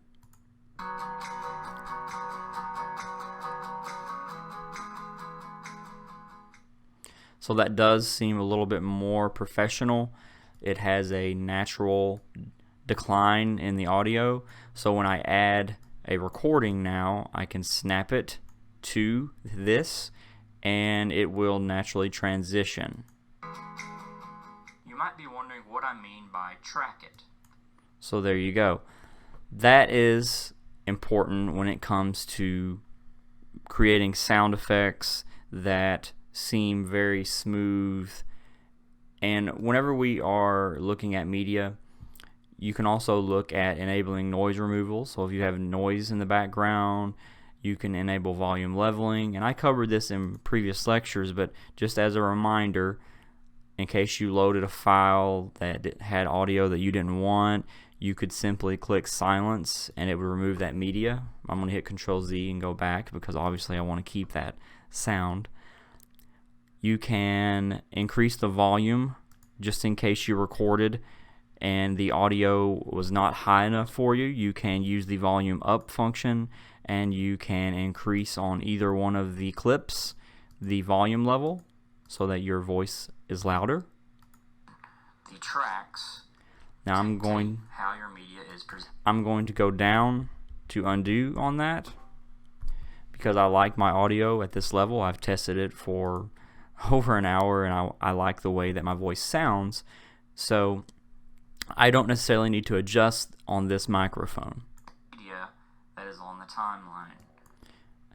That's pretty much hear it in a nutshell. Just make sure you always pay attention to your audio and make sure that it all transitions in a way that is smooth and professional and has ups and downs.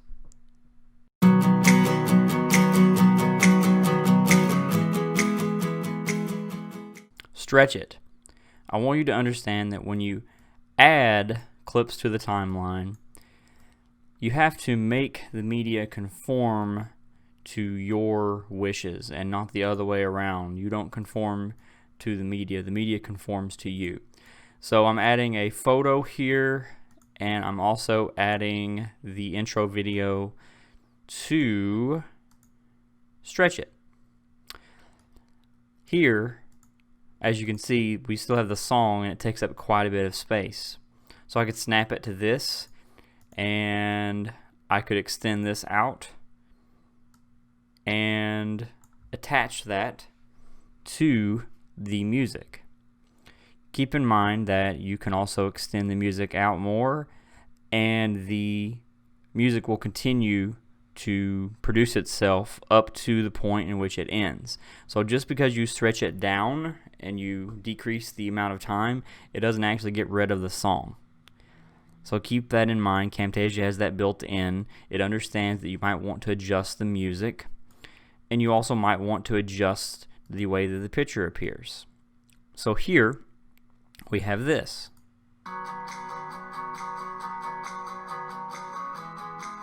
You might want to stretch this out even more, and if you do, then you can stretch the music out more. Keep in mind that Camtasia is very flexible. You can do a lot of different editing. You can move things around. You can stretch the photos especially, and the audio. It's really hard to extend the video. The only way that you can extend the video is by freezing a frame and then extending that frame out as a photo. But other than that, you can still stretch the media out to correspond to whatever your needs are. So keep that in mind. I'll see you in future lectures.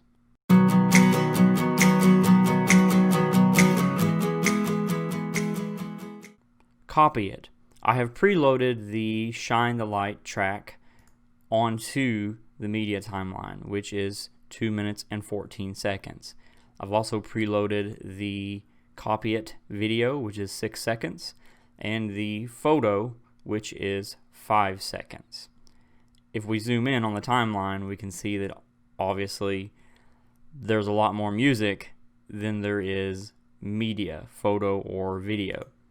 If we were to produce this as is, it would basically black out after the first 11 seconds and then have 2 minutes worth of music with absolutely nothing to look at. So that's a problem. Let's say that you were making a music video, and rather than having the music form to your media, you want the media to form to your music. For whatever reason, I'm just using the music video as an example. Let's say that you were making an instructional video that had the audio of your explaining something for a long period of time, and you had to upload pictures and photos and videos to validate what you were talking about. That's another example. Either way, you can simply highlight something, click on it, hit copy, or hit copy here, or hit Control C. So we can do this in 3 different ways. And before you hit paste, I would go ahead and lock this track if you know that you are designing your clip around the audio track. You can lock this track so that way it does not get edited whenever you're making these adjustments. I would click on the marker away from your media and hit paste. Here, Copy It will appear. You can drag it down. Let's say that this has more information. That's great. There we go. You have another clip that has more information. Paste. And drag it down. Snap it to the timeline. Let's say that you wanted to go back to this photo. So we copy it. We click on the timeline. We hit paste. We drag it down. But once you're done, you can remove all tracks. And you can continue to extend that out as long as you need to. So here in the clip bin, I would obviously have one transitional video after the next that explains one thing after the other. I could extend one thing out. Let's say that I had 30 seconds worth of conversation for this photo on this audio timeline. I could extend that out and then make a nice transition to the next video, which will end up being here. Transition that down, snap it to the timeline, and there you go. So you can stretch this out and you can copy and paste your media so that it continues to go to whatever it is that you need to do. And that is what I mean by copy it.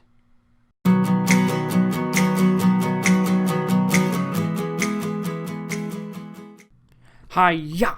Chop it. Let's say that you have audio that you need to adjust up and down based off from what you're covering. However, it's all on one audio file. That's one example. Let's say that you have a video or a photo video, and it has different explanations of different things at different times, and it transitions, and you don't like the transitions and you want to edit things out. That's another example. There are all sorts of times in which you might need to edit or chop the media like a ninja. When that happens, you better be ready. You better bring your ninja stars. I'm joking, of course. So the first thing that we want to look at when it comes to chopping or splitting the media, which is what it really is, if we zoom in on the timeline here, let's say Shine the Light. Let's say instead of it being a song, it was a series of audio recordings, and after this point, I wanted to split the media up. So I just hit the split button right there, and now it's a separate media. If I wanted to, I could bring that audio down and fade it out so that it is much softer than this part of the music. So we'll listen to that really quickly.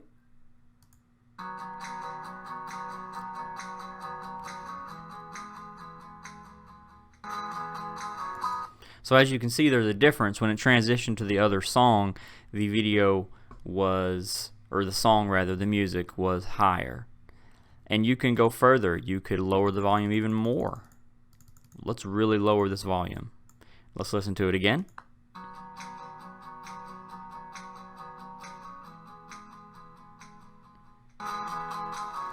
As you can see, when it transitions, that song goes up. It's important to do this at certain times with music, especially in the background while you're talking, because you don't want the song itself to shadow your voice. That's the reason why you lower the volume. So what you do is you find parts, let's say right here. Let's say that you want to split this entirely. Remember, I covered this in previous lectures. You go to Edit, Split All, and it splits both sections in this case. If you hit Split All, it will split everything on every track that's not locked in that timeline. So now we have this, we have two separate photos, and we have now three separate music files. Let's say that this part was the transition for the intro, and here you're talking, and it's the part of the audio that's talking, and then you transition to a public figurehead speaking voice, and you want it to be very low here. So now we go down again. So we're going to lower that volume, and while you're speaking, which will probably have a track above that, you might have an additional track of you talking above the music, or you might have it all, maybe it all came from one file, and that's the reason why you need to edit that. Either way, you look at it and you take a look at where you're at, and you might need to redo the voiceover. You can't really edit one file in two different ways. So if the voiceover is a part of the music and you have to get rid of the music, you might need to do another voiceover. I don't believe that noise removal is going to take care of one or two of those things. So anyway, let's go back. Let's say that we're voicing over on this with transitions. Let's listen to it. So here, we're going to lower that even more. So as you can see, it's barely playing in the background. You can hear it, and so it is a little upbeat, it is uplifting, but also my voice comes over that. So we'll play it while I'm talking. As you can see, my voice comes over that. It is a part of the video. And if you don't like that, you can lower it even more. And now it's barely playing. You can hear it just a little bit in the background, and here's my voice. And that's how we can do that. So then, let's say that this ends. We split this media. So we click on here, and we split. And now we have another transitional video right here, or music, that transitions into louder music.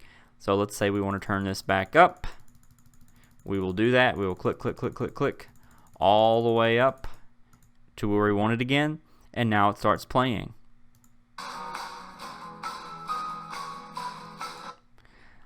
So you really have to know where you want to add your audio points, where you want your background music to be lower, where you want it to be higher, where you want to split the media of your video and your project.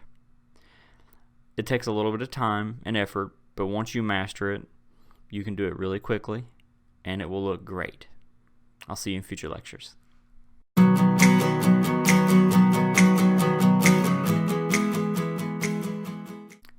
I want to give you an idea of how to enhance your media using Camtasia Studio, and I want to break it down by simply showing you how quickly I assess my lectures.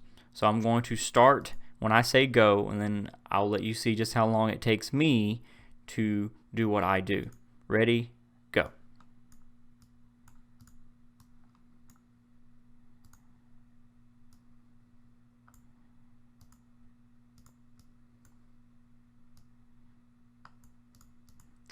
Adjusting the audio, fading it out, clip bin, capture, snap, transition, fade, fade, designate, end, delete, fade through black, done. Almost. Adjust the screenshot, pan zoom, check for mistakes, remember mistakes, go from there. That took me about 1 minute. Now we're going to go through here, and during this video I created several mistakes that we have to go in and fix. So let's look at the beginning and how this looks here.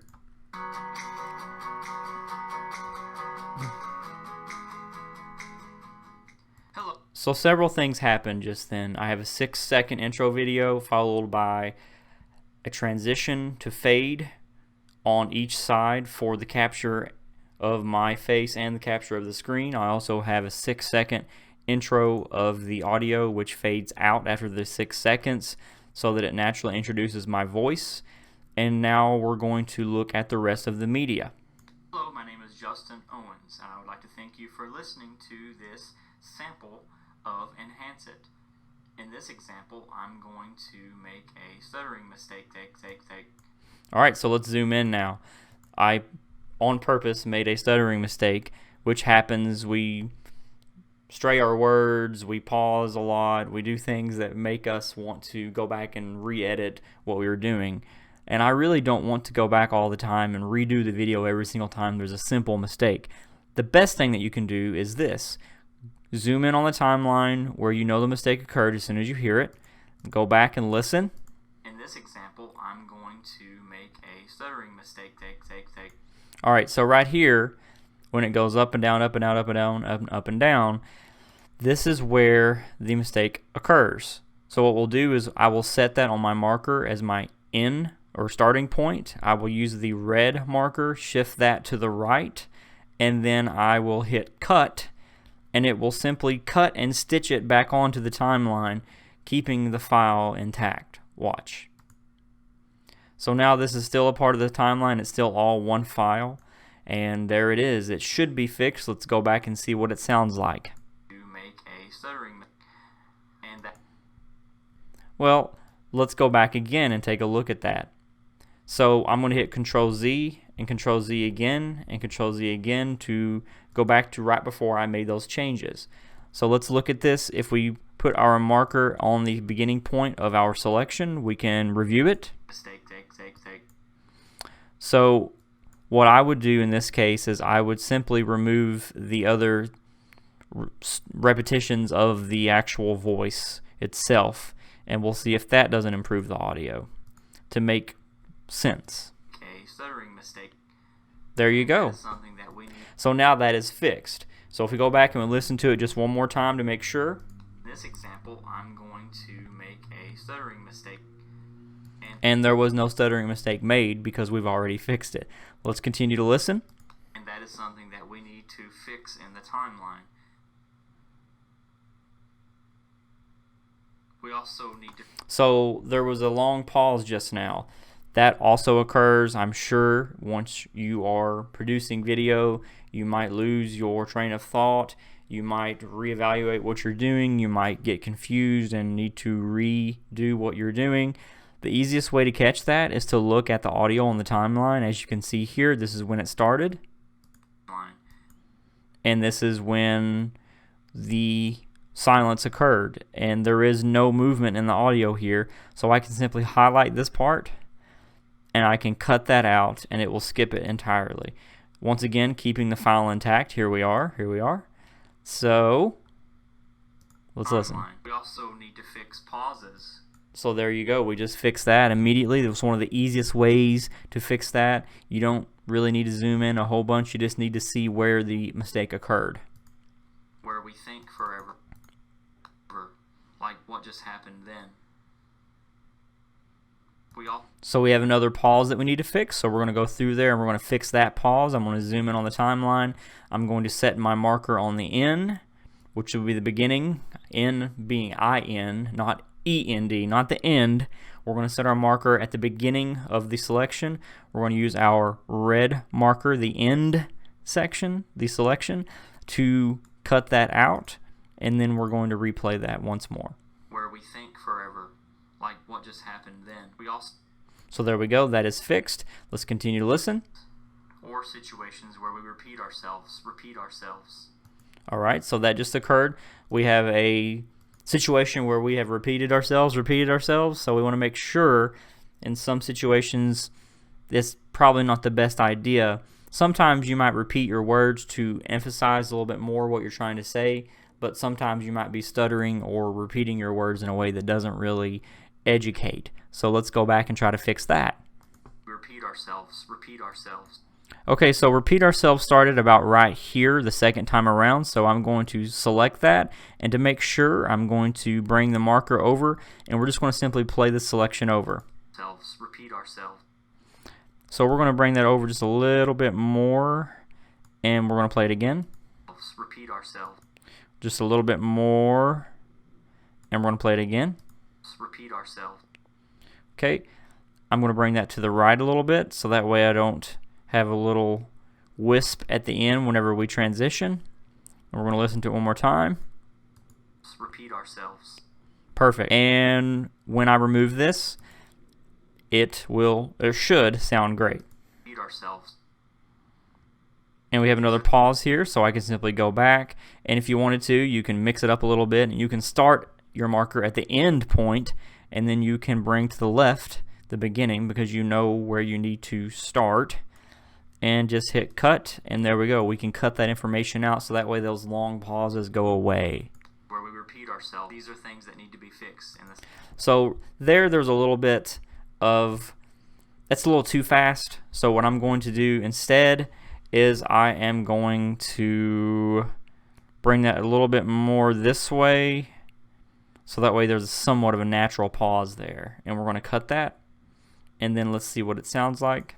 Where we repeat ourselves. These are things that need to be fixed. So that's not so bad. It wasn't as abrupt as the one before. And you can adjust that to your own liking. So we're going to finish this out. Sample recording. So one of the things that you just seen is I like to fade through black at the end of my videos. And the reason why is because it looks professional. You want to always apply a transition at the end of your videos. You don't want your viewers or students or customers or whoever it is that's watching your media watch you end your video by clicking on the Camtasia recorder and exiting the video. You want to exit in a way that looks professional. You want it to seem like this is well put together, and this is how you enhance your video. This is the bulk of enhancement. You'll also notice that I have adjusted my screen recorder. Well, no matter where I'm at during the video, I want to try to position myself so that the video itself records properly. And that's just something that we like to do in order to put that personable interest forth so that you understand that I'm with you the entire time trying to help you and you can gauge my reactions. That's pretty much it for enhancing it. It took me about 1 minute to make the initial adjustments, and then without my going over it like I just did, it'll take me about another 1 minute or two. So about 2 to 3 minutes total to completely prepare the media for production. And of course that also varies based on how much media you have, how long it is, and well, how frequently you make mistakes. So now you know how to make those enhancements, you know how to go into the timeline, make those adjustments, and make those adjustments. I'll see you in future lectures.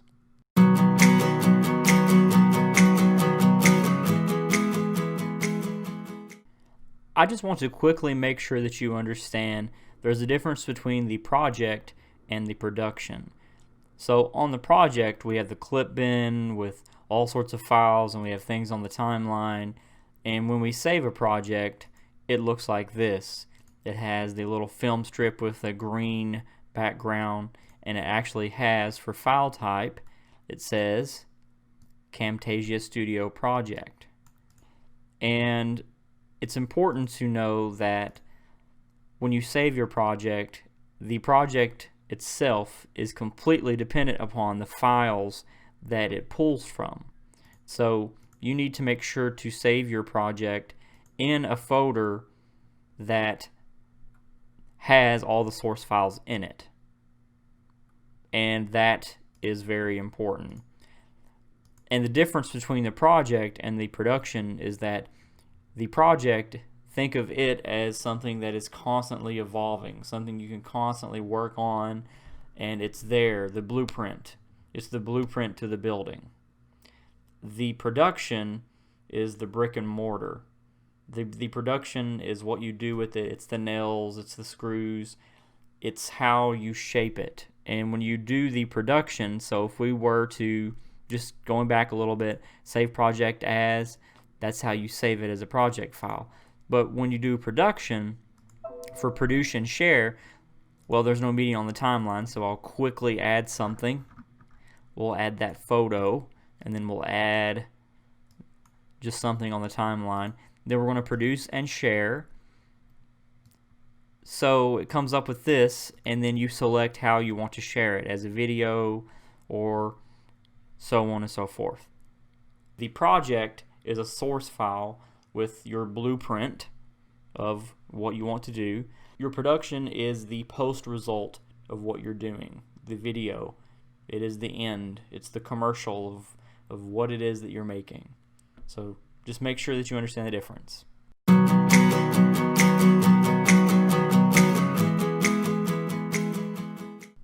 Let's say we've spent hours working on this project. I have dozens and dozens of files in the clip bin.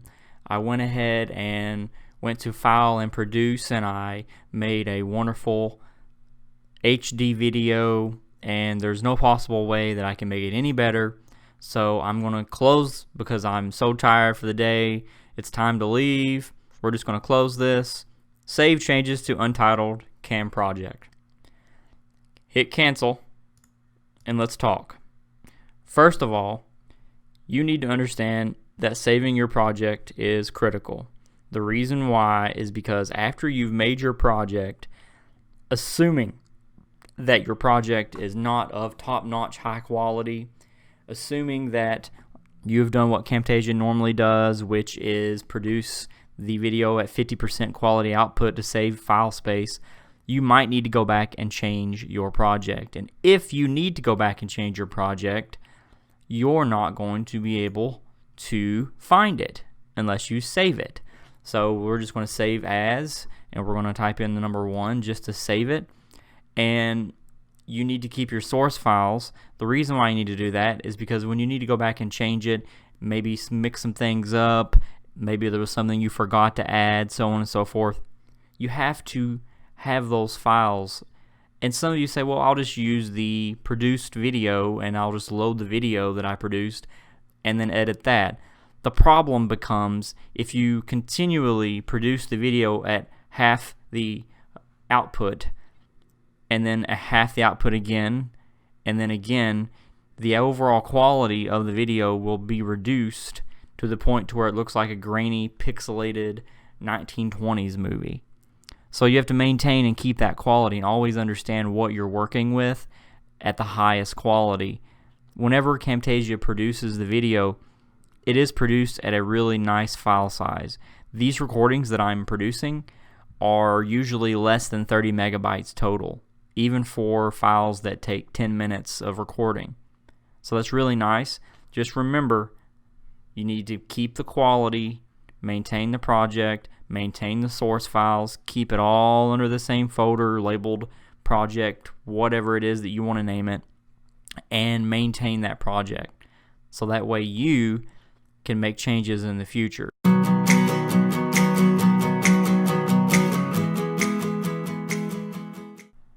I'm going to quickly show you my way of properly saving a project, and I recommend that you do this. So we have 4 files here. We have the capture of the previous lecture, we have the image that I've been using this course, the music that I've been using this course, and then we have the 6-second transitional file for this lecture. Now, you should go to File, Save Project As, and I have a folder already titled My Project, and I've already saved this project as My Project. So obviously you can title it whatever you want to title it. I'm going to hit save. It's going to ask me if I want to replace it because I already did save it before, and there you go. So now you have the title of My Project for your file. And anytime you want to, you can hit Save Project or Control S to save your project. And you should keep all of your files in that folder. So I already have the folder brought up right here. The folder contains all the files that I went over and my project. So it has the picture file, it has the 6-second recording, it has the recording capture from the previous lecture, and it has the music that I'm using for this course, and it has my save project file. So now every time I load this file, it will show the actual project, and it will load all the files, and there will be no errors, and all of the files will be located where they need to be. If you wanted to, you could save this into a zip file and zip it off into a USB or whatever you want to do, or you can just keep all of the things organized in one folder and easily access it when you need it. And that's how you should properly save your project.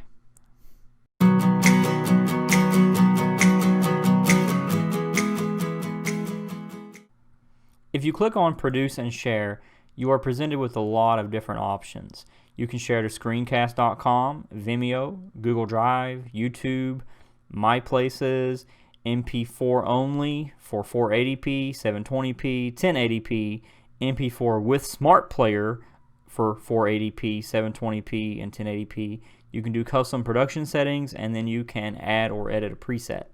So if we start here for these first 5, these are just outlets. These are major video production sites, and you also have storage systems like Google Drive that encode your video with their own variation of a codec. And it's important to understand, some people have reported that YouTube, after they upload the video to YouTube, it appears to look better than what they normally make. Well, the reason why that might happen every now and then is because YouTube uses its own video codec and its own security software and things like that to produce the video. You upload it, and then it has a waiting time while it processes. While it processes, it basically takes your video and it puts it through its own system. And I won't go into all of the different processes of how that works, but just understand that your video goes through a filter process, basically, that reassigns the codec to YouTube. You also have MP4, which is what I recommend that you do.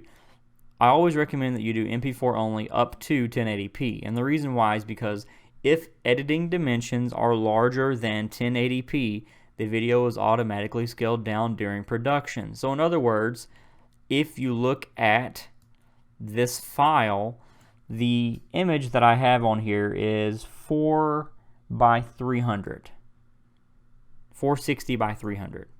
And it shows that right here, and it shows it here. So what's going to happen is when I hit next and we go through this process, it will produce that video at around those editing dimensions. It's not going to make a large, drawn out, scaled out 1080p video that wastes a lot of space. And the reason why is because the editing dimensions do not ask for those kinds of capabilities. So in this way, Camtasia is very intelligent in that it looks at your project and it says, is this a 1080p relevant project? If it isn't, then you go through a different process. What I produce for Camtasia is 720p, but I still always hit 1080p just in case I have media on my clip bin that asks for 1080p, and a downgrade from 1080 to 720p is not that bad. It still produces great video. So we'll go through this. We hit next. We simply enter a production name. So I'll just say 1, and then we find where we want to put it. I like to put all of my things on the desktop. I always keep a really clean desktop, and all the things that I'm currently working on are on the desktop, and anything else that I'm not working on goes away in a storage system on a USB somewhere. So I like to keep my things on my desktop. You can pick whether or not you want to organize produced files into subfolders. So if you're producing several lectures, this might be a good idea so that you know where each of your videos are, and it will keep things a little more organized. Show production results in the post-production options. It'll give you an idea of how your video basically breaks down after post-production. But if you have created your video or you frequently make your videos, you should already know what the post-production results are. So I don't really keep those checked because I don't really need to. You can also choose play video after production. I don't keep that checked because I have faith in what I'm producing. I've done this hundreds of times, and I don't really need to see the video every single time because I go to the pleasure, or the pain, I guess you might be able to say, of editing the video in depth during the clip and timeline process to make sure that it looks good. And I do quickly review it using the preview before I even go to the production. I just scale it on the timeline and take a quick look, make sure there's nothing obviously wrong with it. So I leave all these things unchecked because, like I said, I keep my desktop pretty clean. So when you hit finish, your video will start to encode. Now we're going to hit back because I'm not going to actually go through the encoding process here. There's also MP4 with Smart Player. This is something that you need to be careful with. I do recommend that you do this only for websites that need that kind of capability, that they don't have a Smart Player filter built in. If you're uploading a video directly to a WordPress website or any website that has HTML5 or anything like that, you might need to have a Smart Player for those websites so that the codec can be processed and the video can be accessed and so on and so forth. If you're loading it to YouTube, you don't need to have a Smart Player because YouTube has its own functionality for that. Let's look at custom production settings. So with custom production settings, you can choose MP4, Smart Player, Flash, HTML5, or Windows Media Video, or a QuickTime Movie. Remember I told you about .mov, in which you need to download QuickTime. You have AVI. You have M4V, which is iPod, iPhone, iTunes compatible. You have MP3. In this case, it's not selected because it's a photo that we're looking at producing. There is no audio on it. Or a animation file.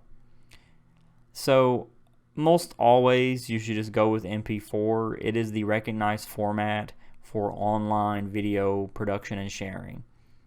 Then you have all sorts of options here. You can produce it with a controller. You can set the theme of the controller. And like I said, normally you don't want to do this. You just want to produce an MP4 file that's going to websites like YouTube and Google and Udemy and things like that. When you do that, you don't need to worry about having your own controller. Only if you're producing a video that goes directly to your server and your using forward transfer protocol FTP server, and you don't really have a embedded process for which videos are produced, or you have a blog and you're producing that, and you want your video to be controlled by the user as they're watching it, that's when you produce it with a controller. But normally you can leave this unchecked. If you really want to get into the editing dimensions of your video, you can do that. I recommend that you be careful with that, because it will start to mess up the ratios, it might leave things off, and so on and so forth. You can also look at frame rate, automatic, or 30 frames per second, and keyframes, which are keystrokes. Those are basically principal images that are developed, and all the other frames go and move off from them. You have the H.264 profile. You can decide what baseline you want that on, if you want it main or you want it high. A lot of these things I keep on auto simply because the system is designed to work for itself. You can also set the encoding mode. You can go by quality or bitrate. I definitely do not recommend going by bitrate because the quality varies by bitrate, and you really should adjust it by quality. And if you go past 75%, it'll give you a warning. Setting quality above 75% often results in a much larger file with little improvement in visual quality. What it's telling you there, without really telling you, is that you don't need to do this. I would keep it at 75%, maybe even 65%, and oftentimes your file is going to look just the same as before. When you make it 50%, which is what Camtasia does by default, which is what you've seen, that's where you start to get into hampering the quality, especially if you produce this video over and over and over, and you keep importing it into the Camtasia, and you keep editing it on the timeline, and you produce it again. Well, then you're reducing it every time. So that's when you have to be careful. Are you using source files, or are you using post-production media? Be careful with that. For just producing the first time, you can go ahead and produce at 50%. If you're not making a movie or something that has to be perfect in quality, you can produce it at 50%, and it'll be just fine, and it'll have nice file size.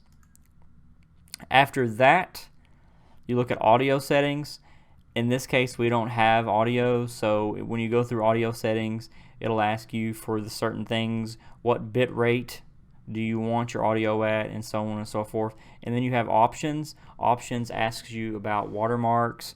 Do you want to watermark the video, where you want to put the watermarks, and just very basic things like that. Again, I recommend that you always just choose MP4 only up to 1080p, hit next, name your file, figure out where it's going to go, and then hit finish. And that is the many variations of production.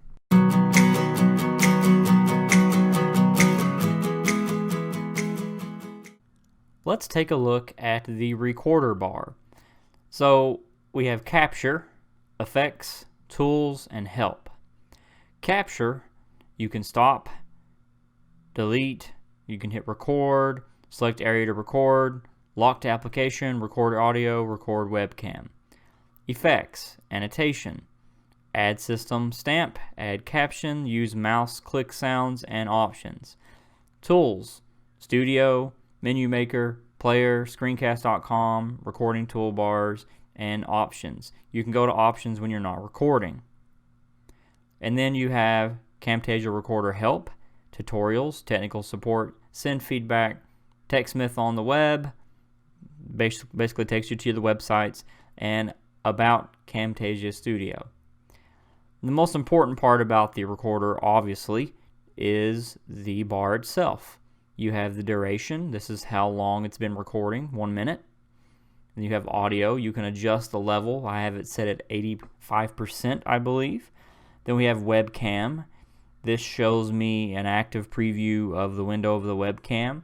Before you hit record, if you hover your mouse over the webcam, you will get a slightly enlarged version of the webcam video, which gives you a better idea of what you're working with in terms of frame.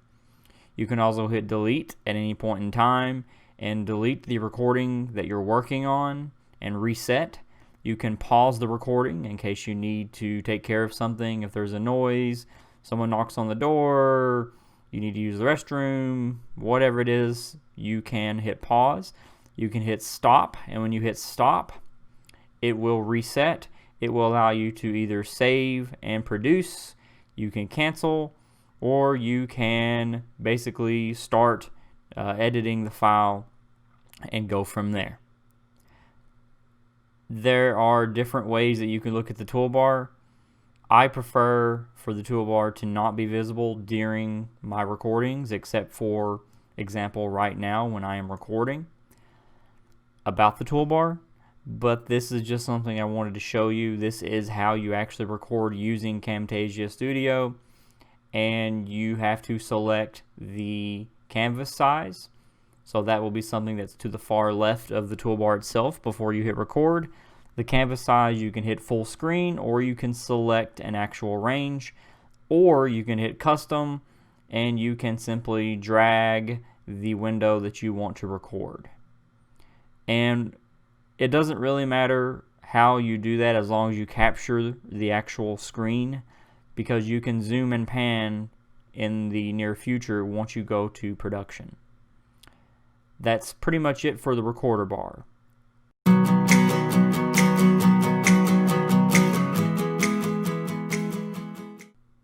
Throughout this course, you have learned a whole lot about Camtasia Studio, and I want you to understand that you create conversions and you create sales by having a lot of attention to detail when it comes to producing your media. When you can produce media that has music,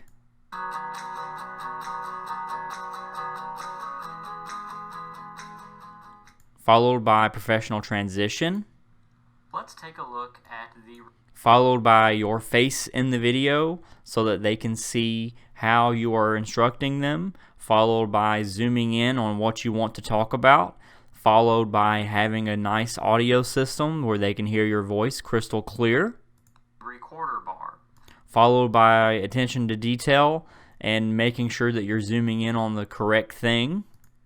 So we have capture, effects, tools, and help, followed by being able to break everything down step by step, keeping it very simple but also getting into the details whenever you need to.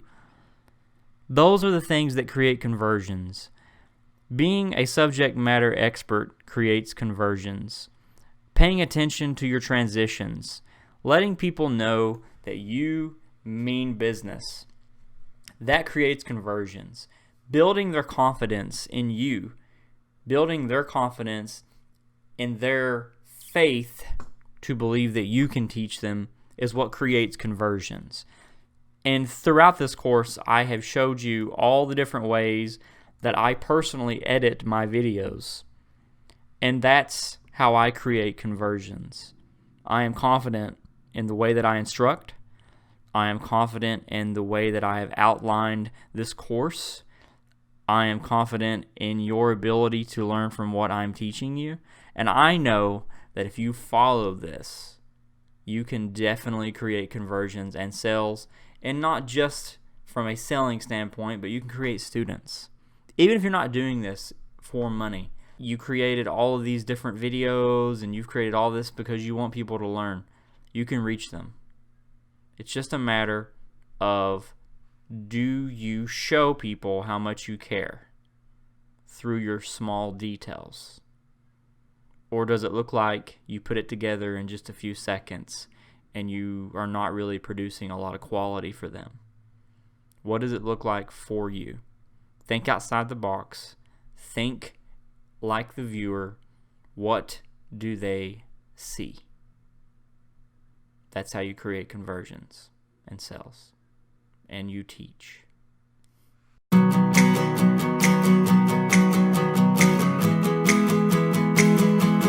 Practical exercise number 1. I might add more of these in the future if more students request them. This is my challenge to you. Complete the following steps using Camtasia's built-in library assets. Step 1. Create an intro video that is a few seconds long and has animations with a title.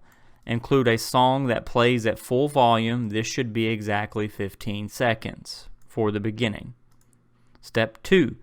Transition from the intro video to a title page and introduce yourself. Include the same song as the previous step that plays at a very low volume in the background. This slide should be exactly 30 seconds. Step 3. Transition into another title page that covers your goals. Add a different song for this that plays very low in the background. This slide should be exactly 30 seconds. So for number 3, you're adding a different song. We're transitioning it. For number 4, transition into another animated or title page that acts as a summary of the video. Part of this page should be you talking with very low music, and finish out the music at full volume. Make sure to remember to transition to black at the end of the video. This should last exactly for 15 seconds. The project duration should total 90 seconds in length. If you want me to review it, then produce it as an MP4 and upload to YouTube, then send me the URL and I will give you a grade. You could just private message me or post on the discussion board for this course, the URL, and I will give you feedback. Of course, this is only optional in terms of my grading it, and only if you want my feedback. I do encourage you to do this.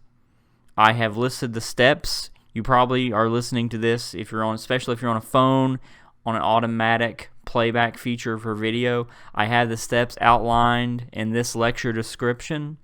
All the steps, everything I just went over is outlined, so you have no excuses. I want you to do this. You can do this. This is my challenge to you.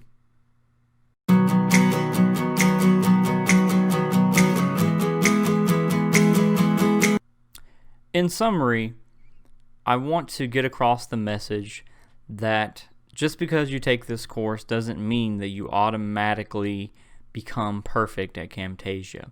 You're going to have to actually take what I'm teaching you and put it into action.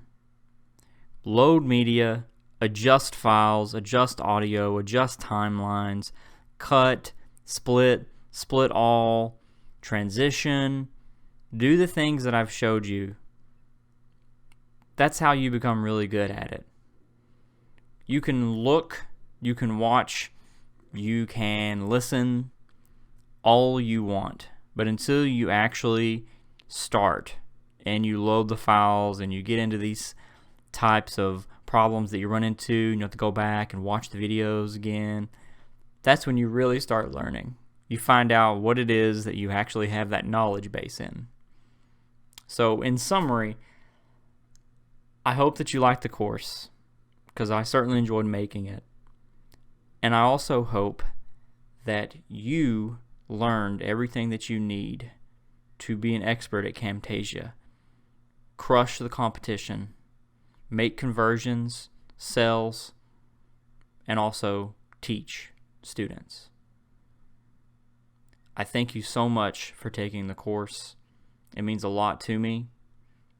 I started teaching many years ago, over a dozen years ago, when I was a young teenager, even then. And I fell in love with it. The ability to engage people, the ability to work with them and not just teach them, but have them teach you various ways in which you can not only teach them, but learn from them, learn from their experiences. That's what I look forward to. That's how we develop as people. Again, I just want to thank you for taking the course and get started, which is the reason why you're going to transition directly from this video into a practical exercise in which I'm challenging you. That's right. I'm laying the smack down. I'm laying a challenge on you. I'll see you there.